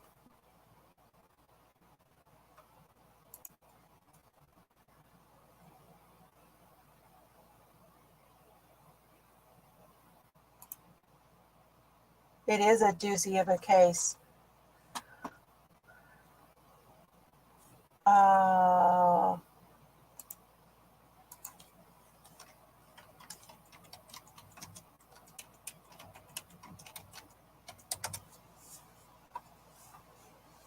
Something that I can never reconcile. I knew that was going to happen. Remember I told you there was a jolt. Hold on. This is from Newsweek. Serial killer Robert Pickton dies nearly 2 weeks after prison attack. Oh, somebody didn't like him in prison?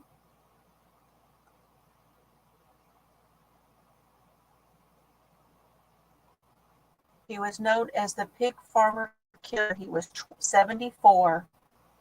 There was an attack on him May 19th, a major assault.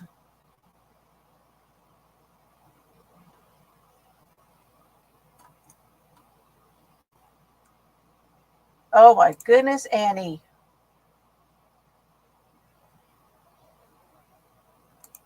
Says pig farmer multimillionaire was sentenced to life in prison for the murders of 6 women in 2007 that involved dismemberment and disposing of their bodies on his family farm.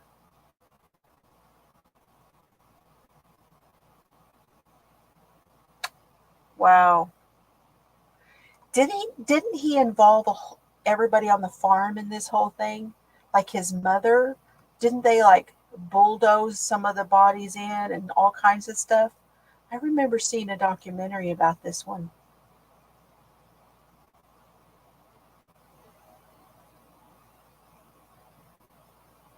He was speared in the head by another inmate with a broom handle fashioned into a weapon. He admitted to killing 49 women and was convicted of 6. His brother, yeah.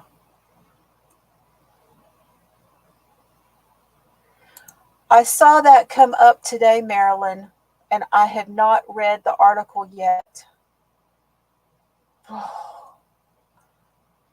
2 years old is really kind of, to me, is past the time of, the after having a child. I don't,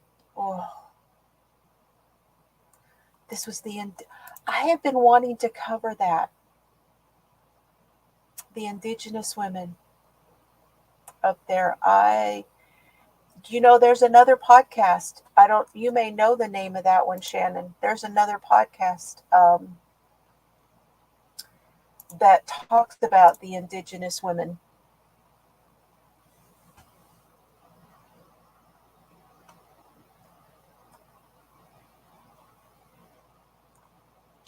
Yep, that's the one, Jeannie. Yes, that is the one.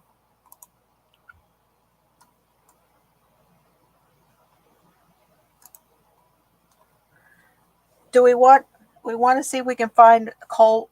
I know y'all wanted to hear Colby.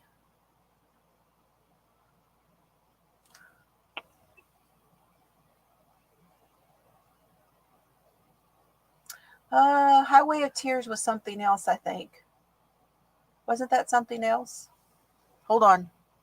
That is the impact on them. An impact that will echo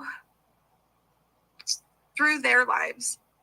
My twins, now 4.5 years old, are far too familiar with death at such a young age. I'm trying to think of who this is. Our once strong and joyful family bonds have been bruised and broken. I have always been so grateful I married into a big, loud, close-knit family. From day one, I was Aunt Kelsey. Tammy was truly my sister. And I cherish the relationships I built with each of her children, my nieces and nephews. However, the relationships with our nieces and nephews, once filled with love and laughter, are now incredibly strained and painful. My children do not know their cousins. The joy of family gatherings, Sunday dinners at Grandma's,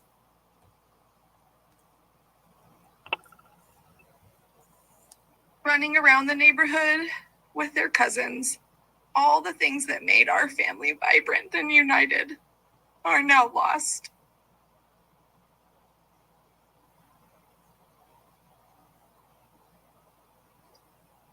I cannot overstate the closeness, the bonds, the depth of relationships that have been shattered. My children and Tammy's grandchildren are growing up missing out on the essential family connections that brought so much richness to Tammy's own children's lives.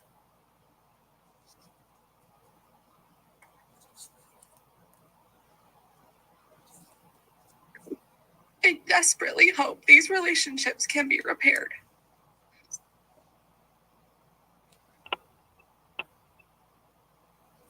Can you imagine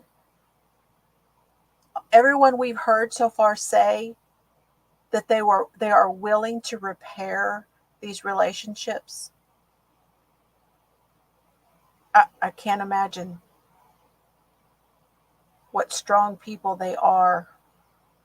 Maybe, I mean, like the rest of us are hoping that his kids come to their senses and understand exactly what these people did.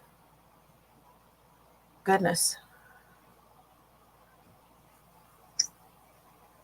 The toll has been profound. My mother-in-law passed away last year, and the strain from Tammy's death and the severed relationships with her grandchildren took a monumental toll on her health. She passed without fully repairing these relationships, a reality that I cannot accept. Reflecting on these past 4.5 years, every joyful moment is overshadowed. Memories are tarnished, especially those of my children's early years.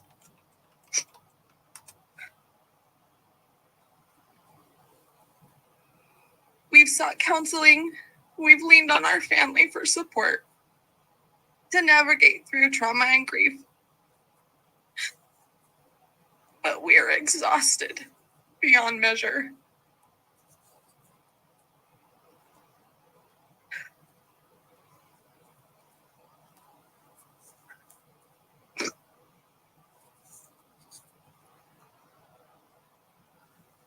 Tammy's murder is the direct cause of our suffering.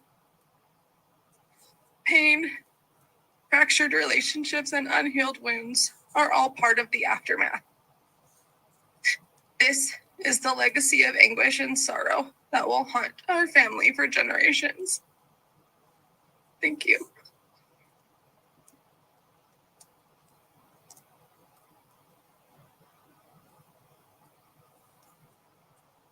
Whew. All right, if the state has another victim to have an impact statement offered, we can do that at this time. Thank you, Your Honor. The state would call Ben Douglas.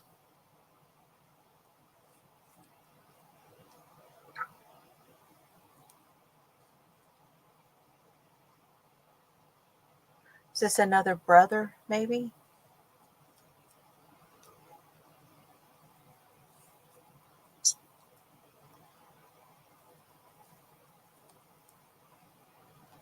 You can proceed. Thank you. Mr. Douglas, can you state your name and spell it for the record? Benjamin Douglas, Benjamin, Douglas, Douglas.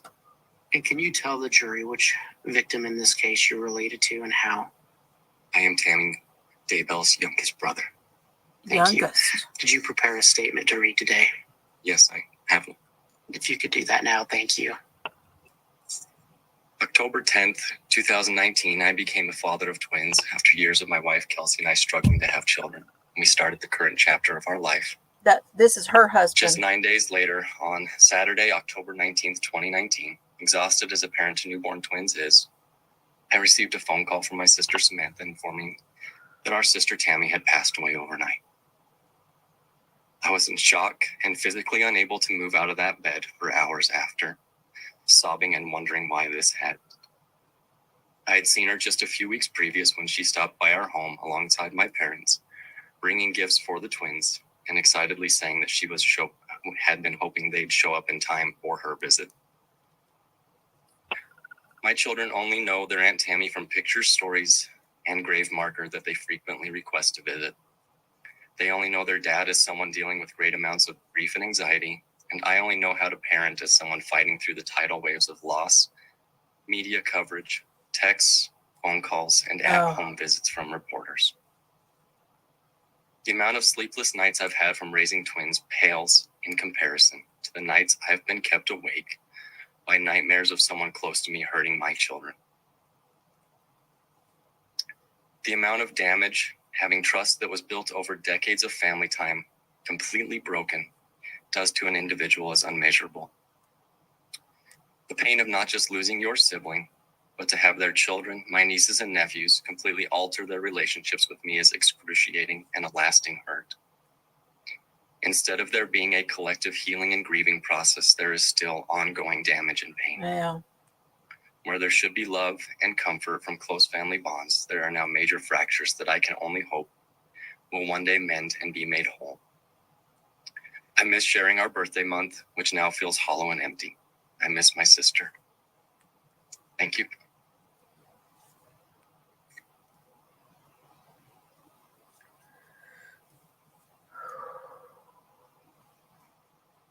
All right, if the state would like to call another victim to make an impact statement, you may do so.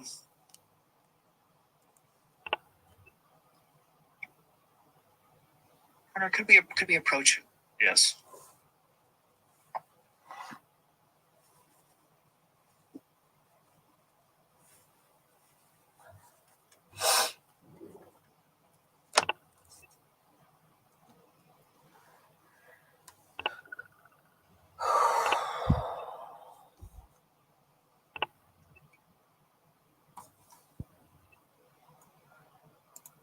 I know, Pam, right?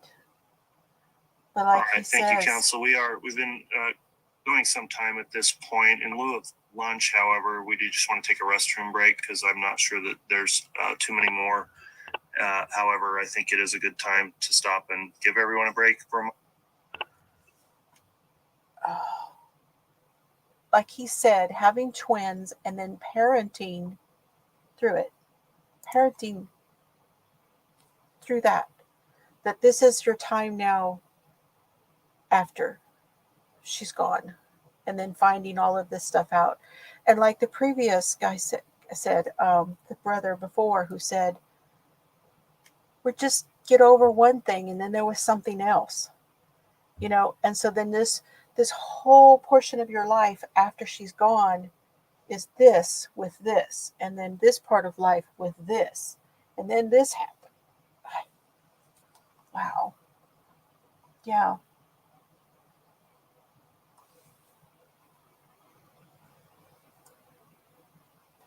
Well, then, there's the times when some children who are actually the children of victims that don't really know anything until they're, or are told anything until they're old enough to know about it.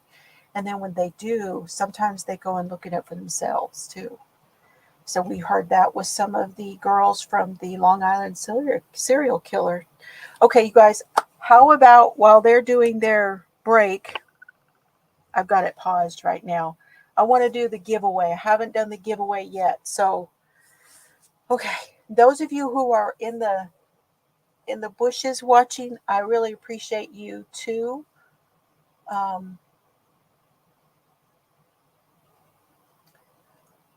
Oh gosh. I want to play this again for our new members.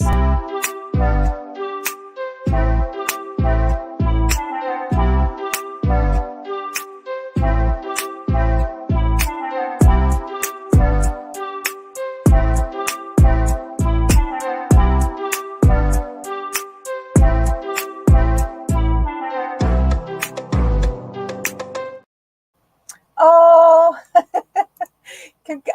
just at the right time, didn't I, Pam? I played it for you just at the right time. And then I do have something to play for members, but I don't have I don't have an updated. Thank you so much, Pam.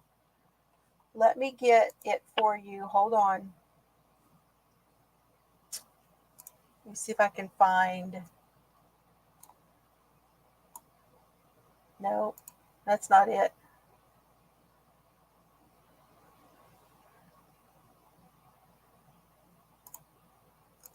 Trying to figure out how to play this. Hang on just a minute. I'm working on it. I'm working on it. Stop sharing. And then I'm going to present my screen. I'm so glad you did. Thank you so much. So that's okay. I know what I need to do.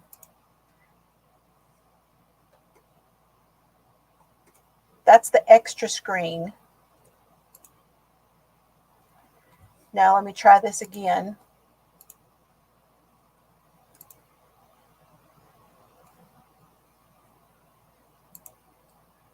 Well, that one's not going to work either.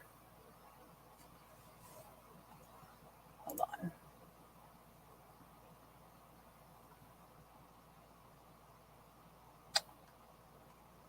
Okay, I'll just have to do it a different way.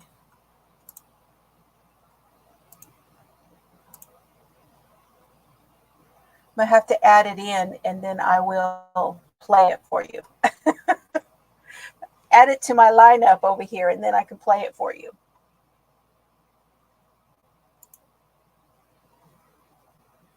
Good night, Jeannie, and anyone else who's leaving. I appreciate you.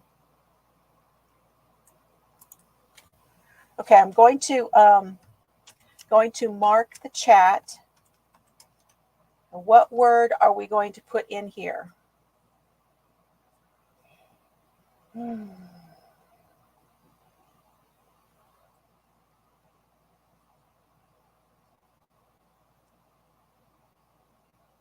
We could do Cerbs.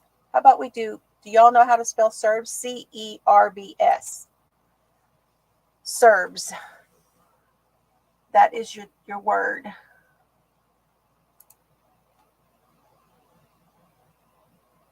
And then I'm going to play my little video in a minute. So everybody that would like to win a bag, put the word Cerbs in. And I'm going to pick one out of the closet. And I have them, I numbered the bags again and stacked them so that I know exactly where those numbers are. And what I do is you'll pick one of these. If you win, you'll pick one of these, and I'll take it out. And whatever the number is will be the bag that you get. And then you will tell me whether you want to see what's in the bag or you want me to send it as a surprise.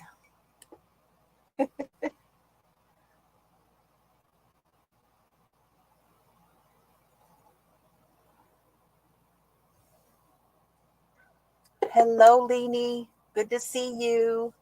Angela. Let's see. Did it load? It's still loading. It's because I'm live too, so it's taking it a little bit longer to load.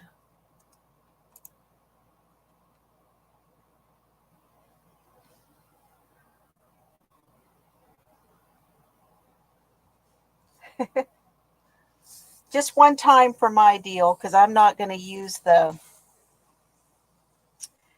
what you call it. Other people use that StreamYard picker thingy. I do it a little bit different, so you just do it one time. Were you all in another live? Okay. It should be on its way to you. Naomi was our winner last week. It should be on its way.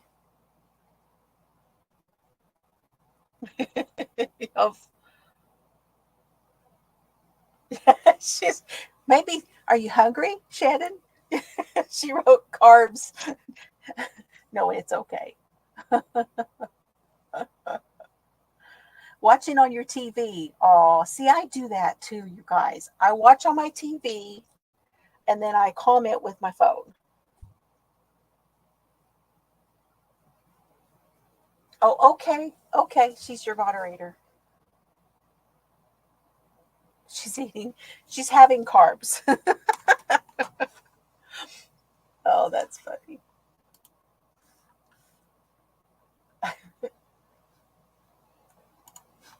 Okay, I'm going to mark the chat. Everybody got it in there? I think you did. I think everybody did that is going to.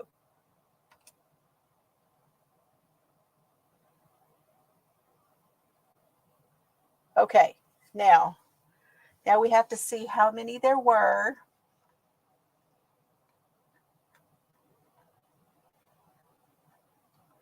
Oop, where's my mark?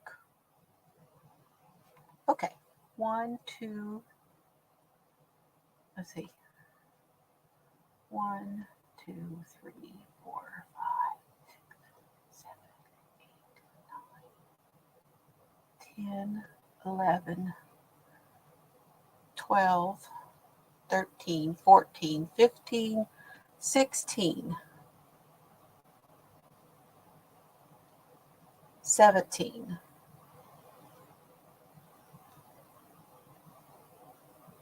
I see 17 without the extras.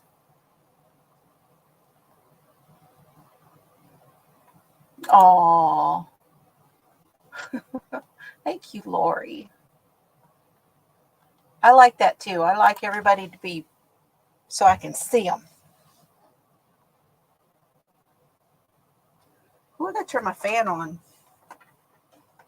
Okay, I counted 17 without the extras.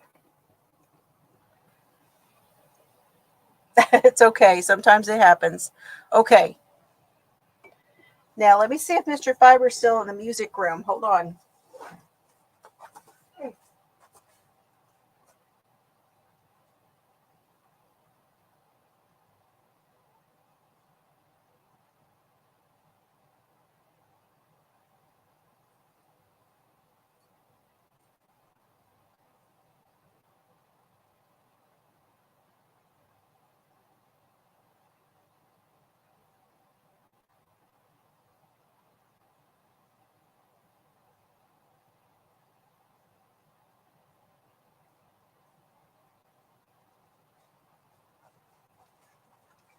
Okay.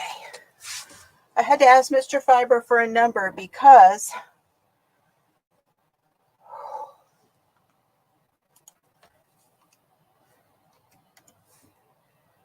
and that was his number because I'm using my phone. Okay, 13 was the number. Now I go back to the top. Steve's not here anymore. 1, 2, 3, 4, 5, 6, 7, 8, 9, 10,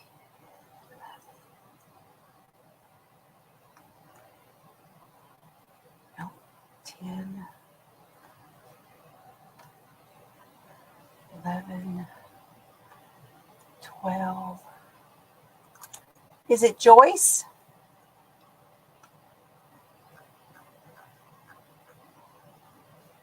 I think it's Joyce. We'll go back and do it one more time.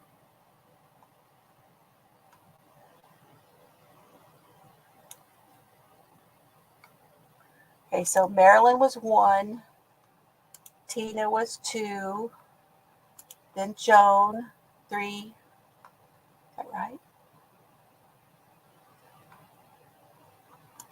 4, 5, 6, 7, 8. No, it's not right. 9, 10,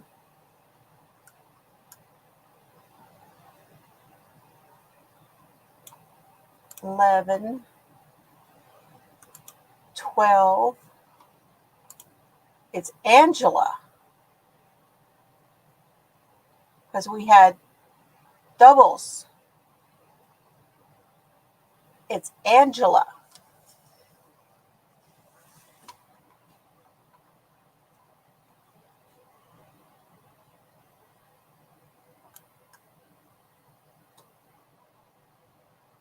That's right. Congratulations, Angela. Had to do it according to mine because Bree is not here to count for me. It was going to be Joyce, but now it's Angela because of the extras.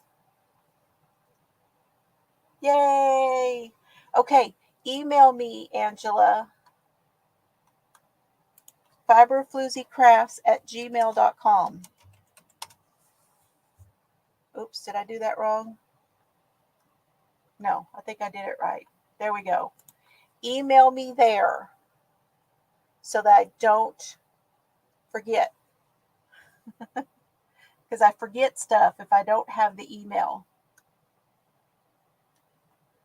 Oh, Lillian, you're still here. Thank you. Okay, now let me see if I can find our spot after they do their moment, so we'll take about a 15-minute recess and come back on for additional victim impact statements. All right, please.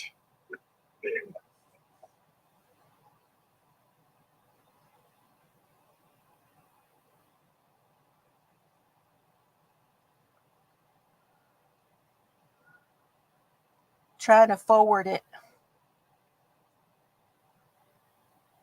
Are you going? Good night, Joan. You take care. I'm so glad you were here with us tonight.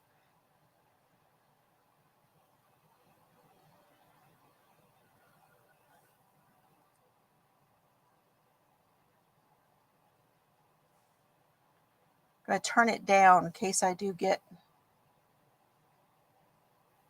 Oh, okay.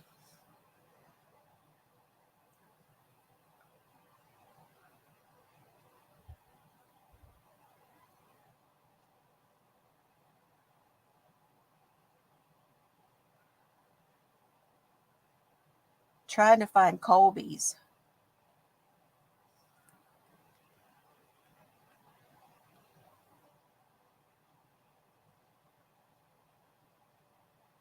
Well, does the state have another victim to make an impact statement? Yes, Your Honor. The state will call Michael Douglas. Okay. Let me make sure that wasn't...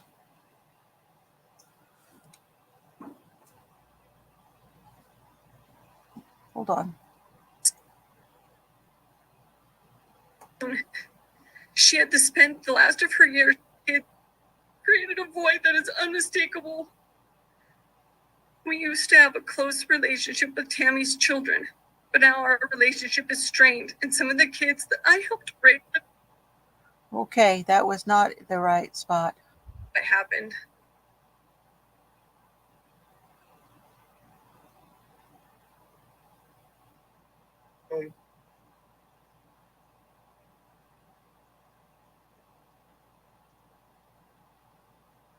Good night, Tamra. You too. Thank you all that are leaving me. Oh, yes, I need to do that. Hold on. JJ will never be able to spread his... Okay, there's Colby. Hold on.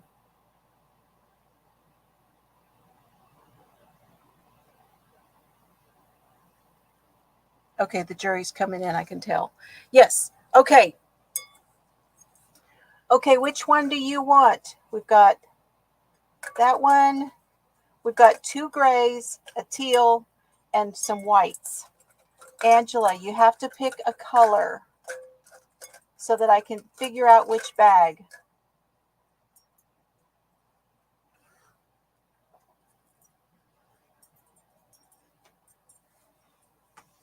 Good night, Bridget.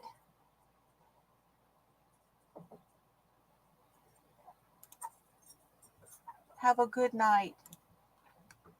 Is Angela watching still? I don't have a pink one. I don't have a pink one.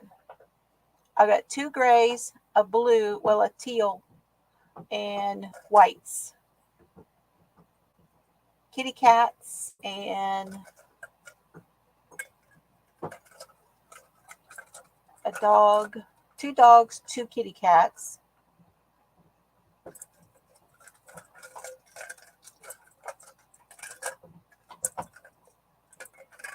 Yes, congratulations to those.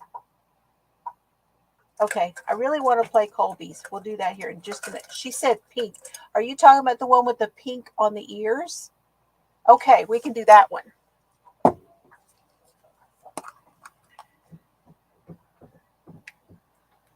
And the number bag is number 3. Bag number 3. Now I'm going to go get it, and you tell me if you want me to open it here and show you what's in it, or if you want to be surprised.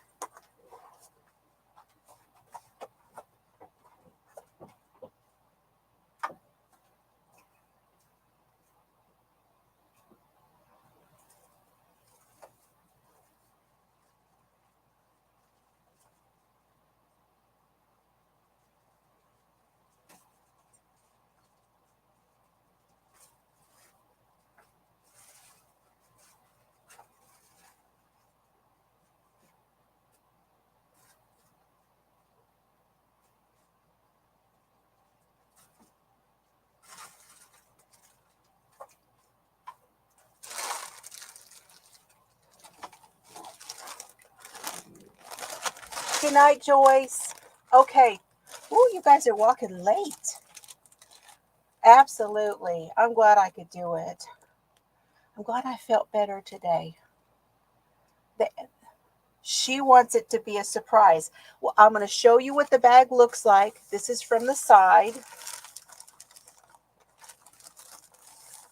There is your bag. But send me an email and I will get it in the mail to you. Fun, fun, fun.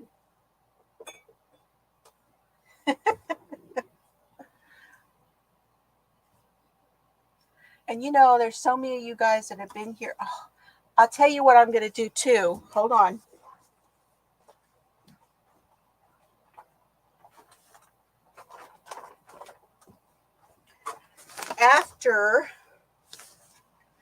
After the deal loads, I'm going to pick a winner just for tonight. I will pick a winner of this. This is the Hirschner's Aran yarn. And I had decided I just don't like working with this.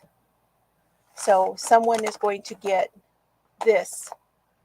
And so leave comments after. So we'll call it like a replay kind of thing. Leave comments after. And I will pick somebody to win this. I put it all, it's already caked for you and everything. It hurts my hands. The arthritis is getting really bad in my hands. So this yarn, it's not bad. This is the one I've already washed it and everything. I did a video on that, but I just don't enjoy working with it. And I'm just not, if you don't enjoy it, it's not worth it, right? Okay, let's see if Colby's up here.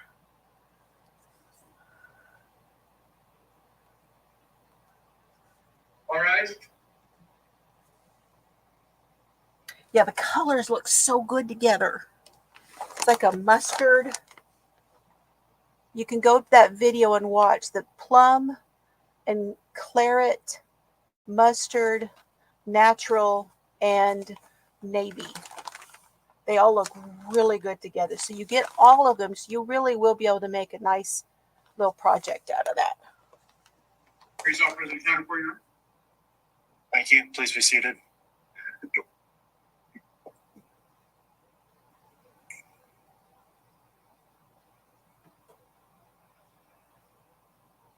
Okay, we're back on the record on KCR 2221-1623, State of Idaho versus Chad Guy Daybell. I appreciate everyone's patience as we work through this process today. There's a lot of administrative matters being taken up while we're not on the bench, but we're moving things along at this time. Yeah. I'll note the jurors have returned and are properly seated, and we are continuing with victim impact statements, and I believe the state has a few more victim impact statements this afternoon. So Who's going to be calling the next victim up to the stand? I will, Your Honor. Ms. Beatty, you can call the next person to give a statement. Your Honor, the next individual would be Colby Ryan. Okay. This is the yarn that's in here, just so y'all know which one it is. There's two different labels.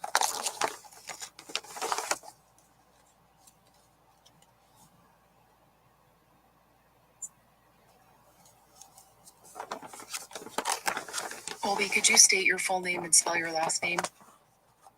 Colby Ryan, Ryan. Are you here to talk about Tylee and JJ today? Yes. How are you related to Tylee and JJ? Tylee is my little sister, and JJ is my little brother. Did you prepare a statement to read today? Yes. Would you like to read that now? Yes. Go ahead.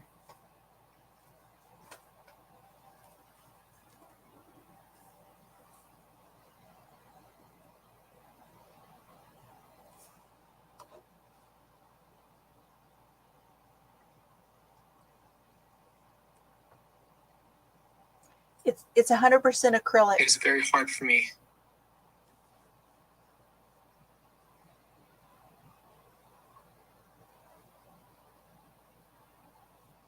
Very hard for me to put into words what it means to have lost my entire family.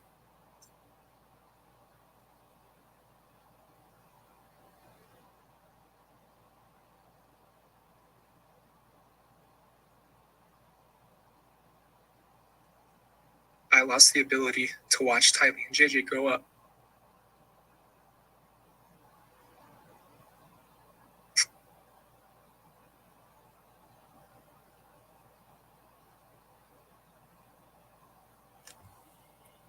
I lost my relationship with my little brother, which took years to build.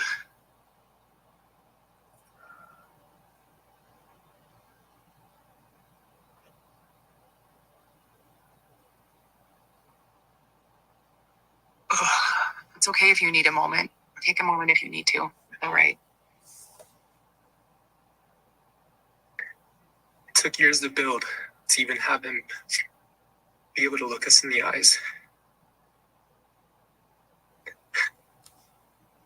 I lost the ability. Sorry. Sit with my little sister and talk and share our lives. So in short, I lost everything I've ever known. I lost the ability to share my children with them. Or have my children have the privilege to know them and be loved by them.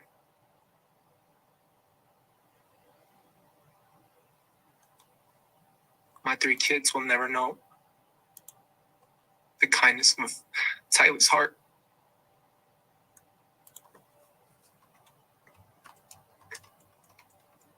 Or JJ's silly and goofy personality. But more importantly, Tylee and JJ lost their lives.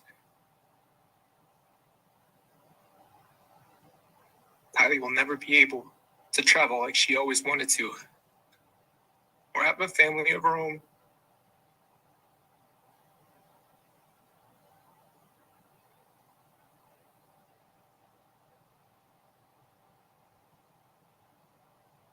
Or find herself in this world.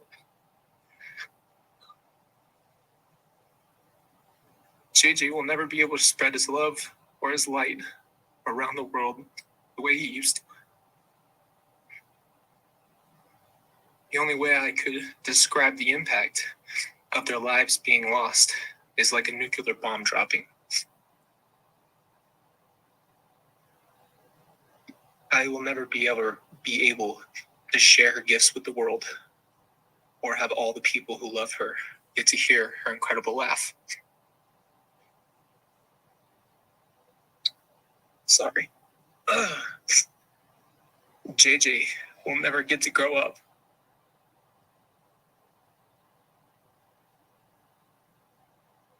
And share his one-of-a-kind personality with the world and everyone who's lost him feels the void.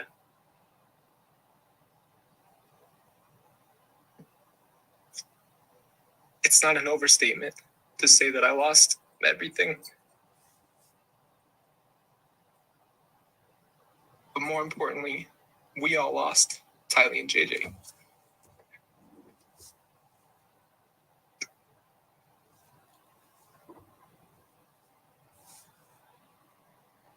I stand here today, motherless, fatherless, sisterless, and brotherless.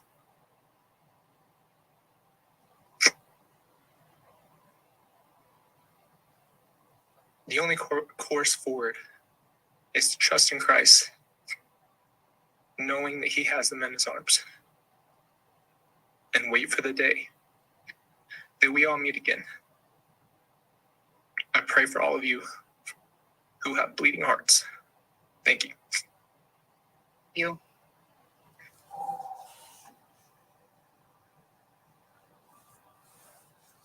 Wow. Just that first statement. How do you explain losing your whole family?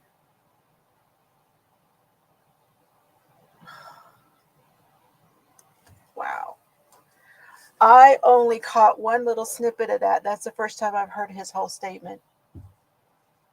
I know. So hard. It's not very long, but that is very powerful. It is. I think there is still more, but I'm going to just stop right there. I know that we all wanted to hear that. I do not think that Heather spoke. I'm not positive on that either. Let me see. Hold on.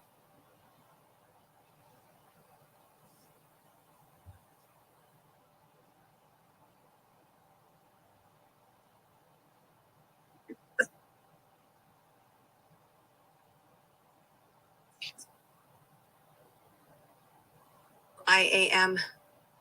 And could you remind the jury how you're related to the victims? Tammy is my sister. Do you have a prepared statement? I do. Would you like to go ahead and read that now? I would like to. I speak out for my sister, Tammy Daybell, because she cannot speak for herself. She is dead. And others who were supposed to stand up for her, protect her, and love her did not. From the moment I found out that she was gone, I have never felt peace. In the first few weeks, I had a gut feeling that something wasn't right and that someone had done something to her, but I didn't know why. So many questions come up as a quick funeral is arranged, no autopsy and no answers. As we find out about a quick marriage, I smell a rat.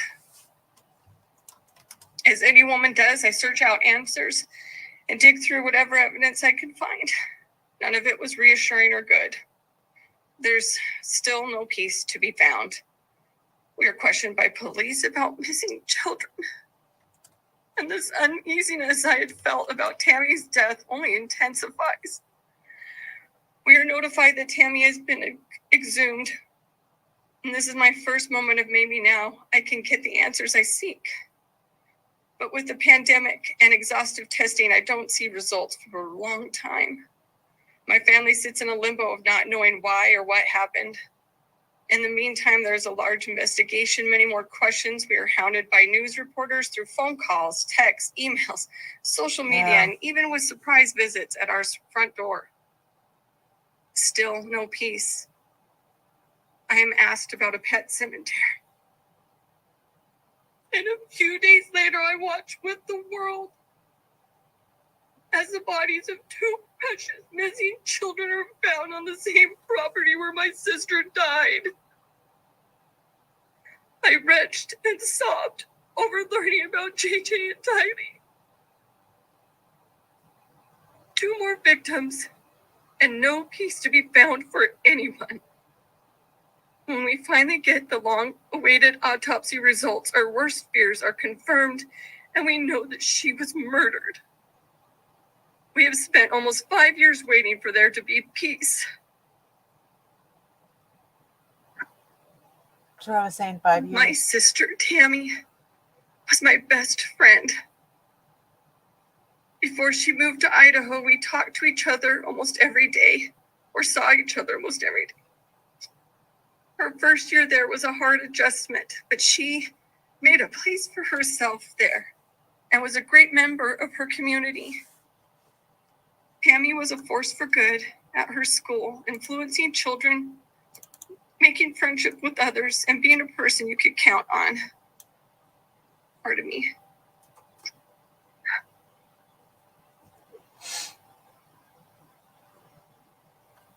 She loved being a mom, and especially a grandma. She was so excited to be part of their lives.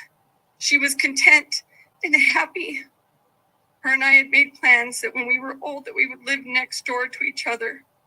We helped raise each other's children. We were excited for the future. My last visit I had with Tammy is the last time I have felt any peace. I would not be a good sister if I did not defend Tammy as well. She was made out by some in this court as if she was lazy and fat and dying from an illness. Look at me right now. I am the same age as Tammy was when she died. She was in better health than I am right now. Do I look like I am dying? It is not a crime to be a middle-aged woman trying to be healthy and still play a video game or eat fast food occasionally. Good night. Good night. My sister was ripped from our lives. Because of her murder, we lost a beloved mother, grandmother, sister, aunt, and daughter. She is irreplaceable. She started with one grandchild and missed seeing the next 5 that would be born. They will never get to know her. But when Tammy died, that is not the only thing that we lost. Her absence created a void that is unmistakable. We used to have a close relationship with Tammy's children, but now our relationship is strained, and some of the kids that I helped raise no longer speak to us. My mother passed away last June. She had to spend the last of her years separated from these same grandchildren for no fault of her own. My mother declined in health while still not having peace. Her passing was marred by the fact that Tammy's children chose to not participate in her funeral. The lies, deception, and murder have ripped our family apart. We do not feel peace. I am not a dark person or a zombie, and for me and my family to be portrayed this way is unacceptable. I am tired of being vilified, so there is a reason to not listen to me. I stand for truth, and I don't lie. So know as I say this now, my sister should not be dead right now. She should be here alive and smiling with her family and friends. She should be doting on her grandchildren and taking care of her animals. It is a cruel world that has taken her from us. We need to feel some peace for the first time in 5 years. I miss my sister every day. I will grieve for her for the rest of my life. I speak up for her now because she needs a voice. Thank you. Thank you, ma'am.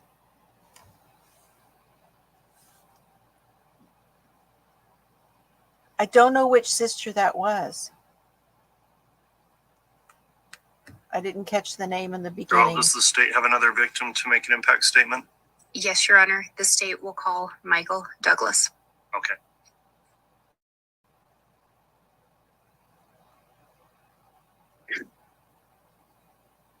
I thought we already heard from Michael Douglas.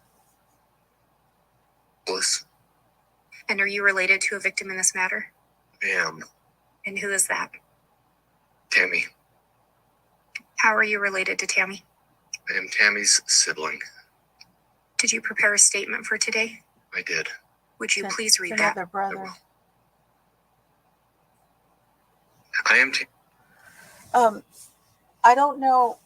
I was thinking we had heard him. I was thinking that we had. Yes, that was Tammy's sister. But there was 10 of them. It's a big family. I saw a video where Colby was on the video with his wife, and they were announcing a pregnancy, and they had the reveal on the video. And I thought that he had a channel, but I'm not able to find it. So I'm wondering if they took it down once the trial started.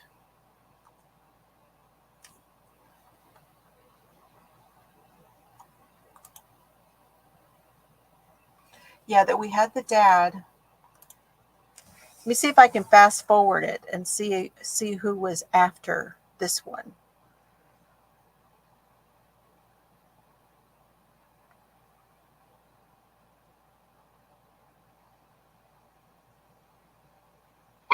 Once Tammy was reinterred,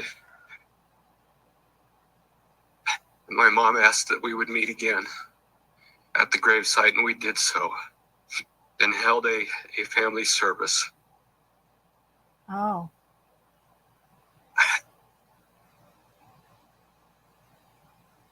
And then received a phone call from my mother indicating that there were 2 missing children. I remember where I was, what I was doing, and the exact feeling of, oh, please no. Please don't let this be so. No. My heart sank, and I said to my mom, Mom, Chad told us they were empty nesters. I can't imagine. Surely this is a mistake. Not Just anything can't to worry imagine. about. Maybe they have them in hiding. Maybe there's something else going on. Oh, I was wrong again. People would come up and ask if the kids had been found yet when they would see me in public. The stress and anxiety grew.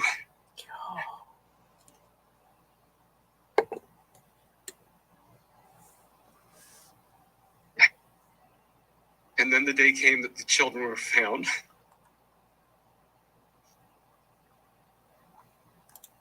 I broke I think so too. into more pieces than I can count. I was at work, began crying hysterically, and had to be rushed into an office. I was surrounded by people that had figured out that this was coming long before I did. Hope was lost. I went into therapy, both talk and medicinal. My blood pressure went so high that my doctor prescribed something he'd only done 3 times previous in his long career. He was afraid I was having a stroke right there in the office and had an ambulance on standby in case I did so. When I learned of the results of the autopsy, I did not sleep for 6 weeks. The nightmare fodder that I have been provided will last me a lifetime. My insurance rates have skyrocketed due to the medications I started on right after the children were found, and I'm now ineligible for certain coverages. As the big brother, I felt and I feel like a failure. I failed to protect Tammy.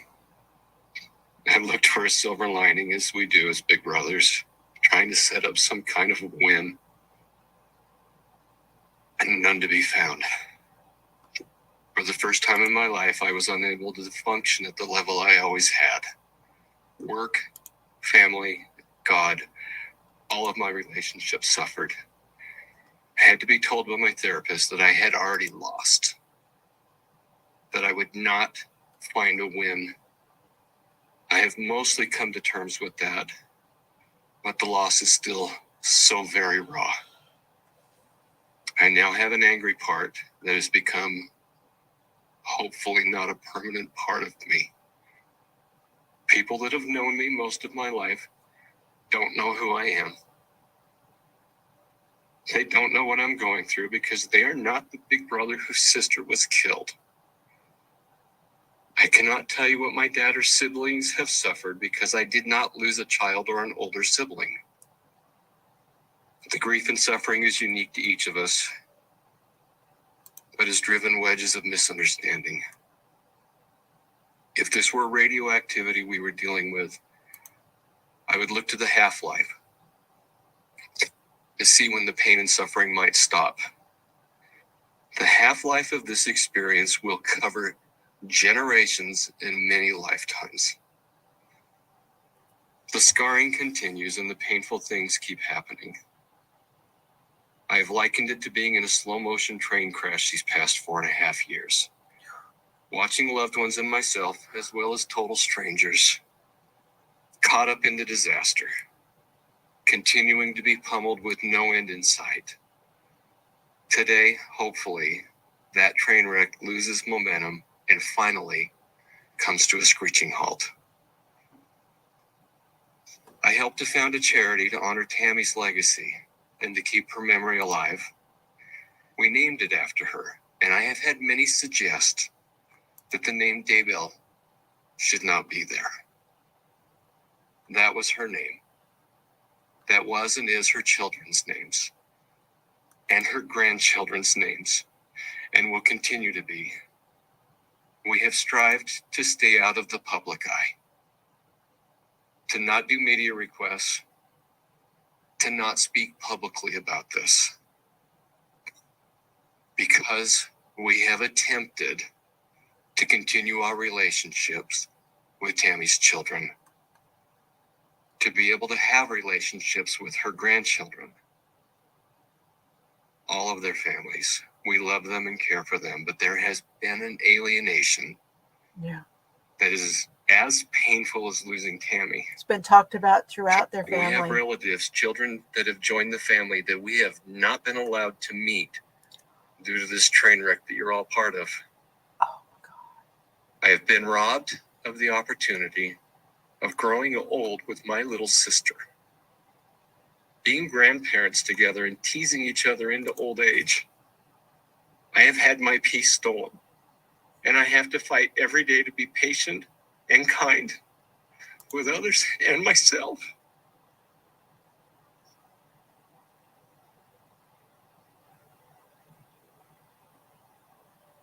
I have had some that have seen my wounds and have attempted to exploit this time of anguish for their personal gain. This train wreck has brought out much good in many, but has fostered much evil in others.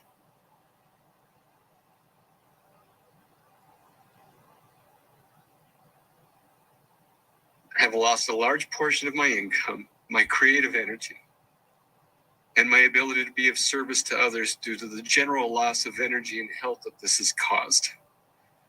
I am wounded, broken, sad, angry, disgusted, betrayed, and looking for answers on the constant pain of grief and loss.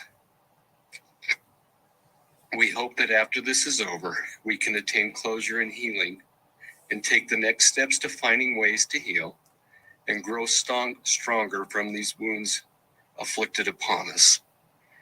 Tammy, JJ, and Tylee have all been robbed of that choice and that chance.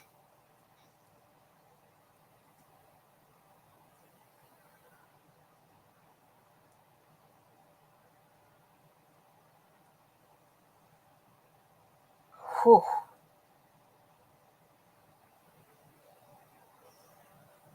What do you say to that? Golly. The inability to be able All right, to does even the state be have any a further nice person victim after something impact like this statements to happens. provide? We do not, Your Honor. All right, at that point then, with the proceedings, the next inquiry the court would make is in relation to the defendant's right of allocution. Mr. Pryor, have you discussed with Mr. Daybell his right to make an allocution before the jury considers? Yes, Your Honor. And is Mr. Daybell going to make any allocution? No, Your Honor. Is that correct, Mr. Daybell? No allocution? Very well. Now, Chad chose not to speak. That's what the allocution means. He chose not to say he was sorry. Okay, that's the victim impacts, y'all. I'm glad I could play those for you guys. I know some of you had not heard them, and it's so hard to do. It's so hard to do, but it's such a very important part. Now, at one point, Chad, in all of their talking, if you listen, I think it was at Zulima's testimony where she talked about how at one point Chad had said that he was Jesus. He was actually Jesus in another life. There is a lot of visions of grandeur going on with this case. Absolutely. Okay. There was something else I was going to... y'all are asking if he is psychotic or if it's a psychosis. I think Lori's is a psychosis. What his is something different. And good night, Shannon. I'm going too. Well, there is that. What would Jesus do? Not this. Not this.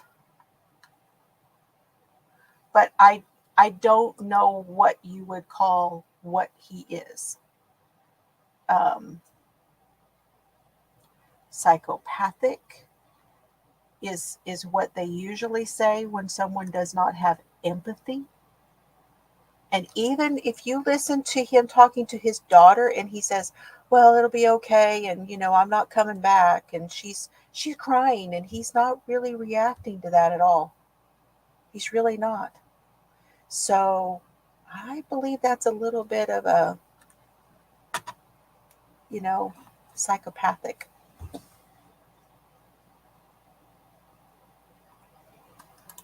Very narcissistic. Yes, Laura. Hey, how are you? Hola, Maritza.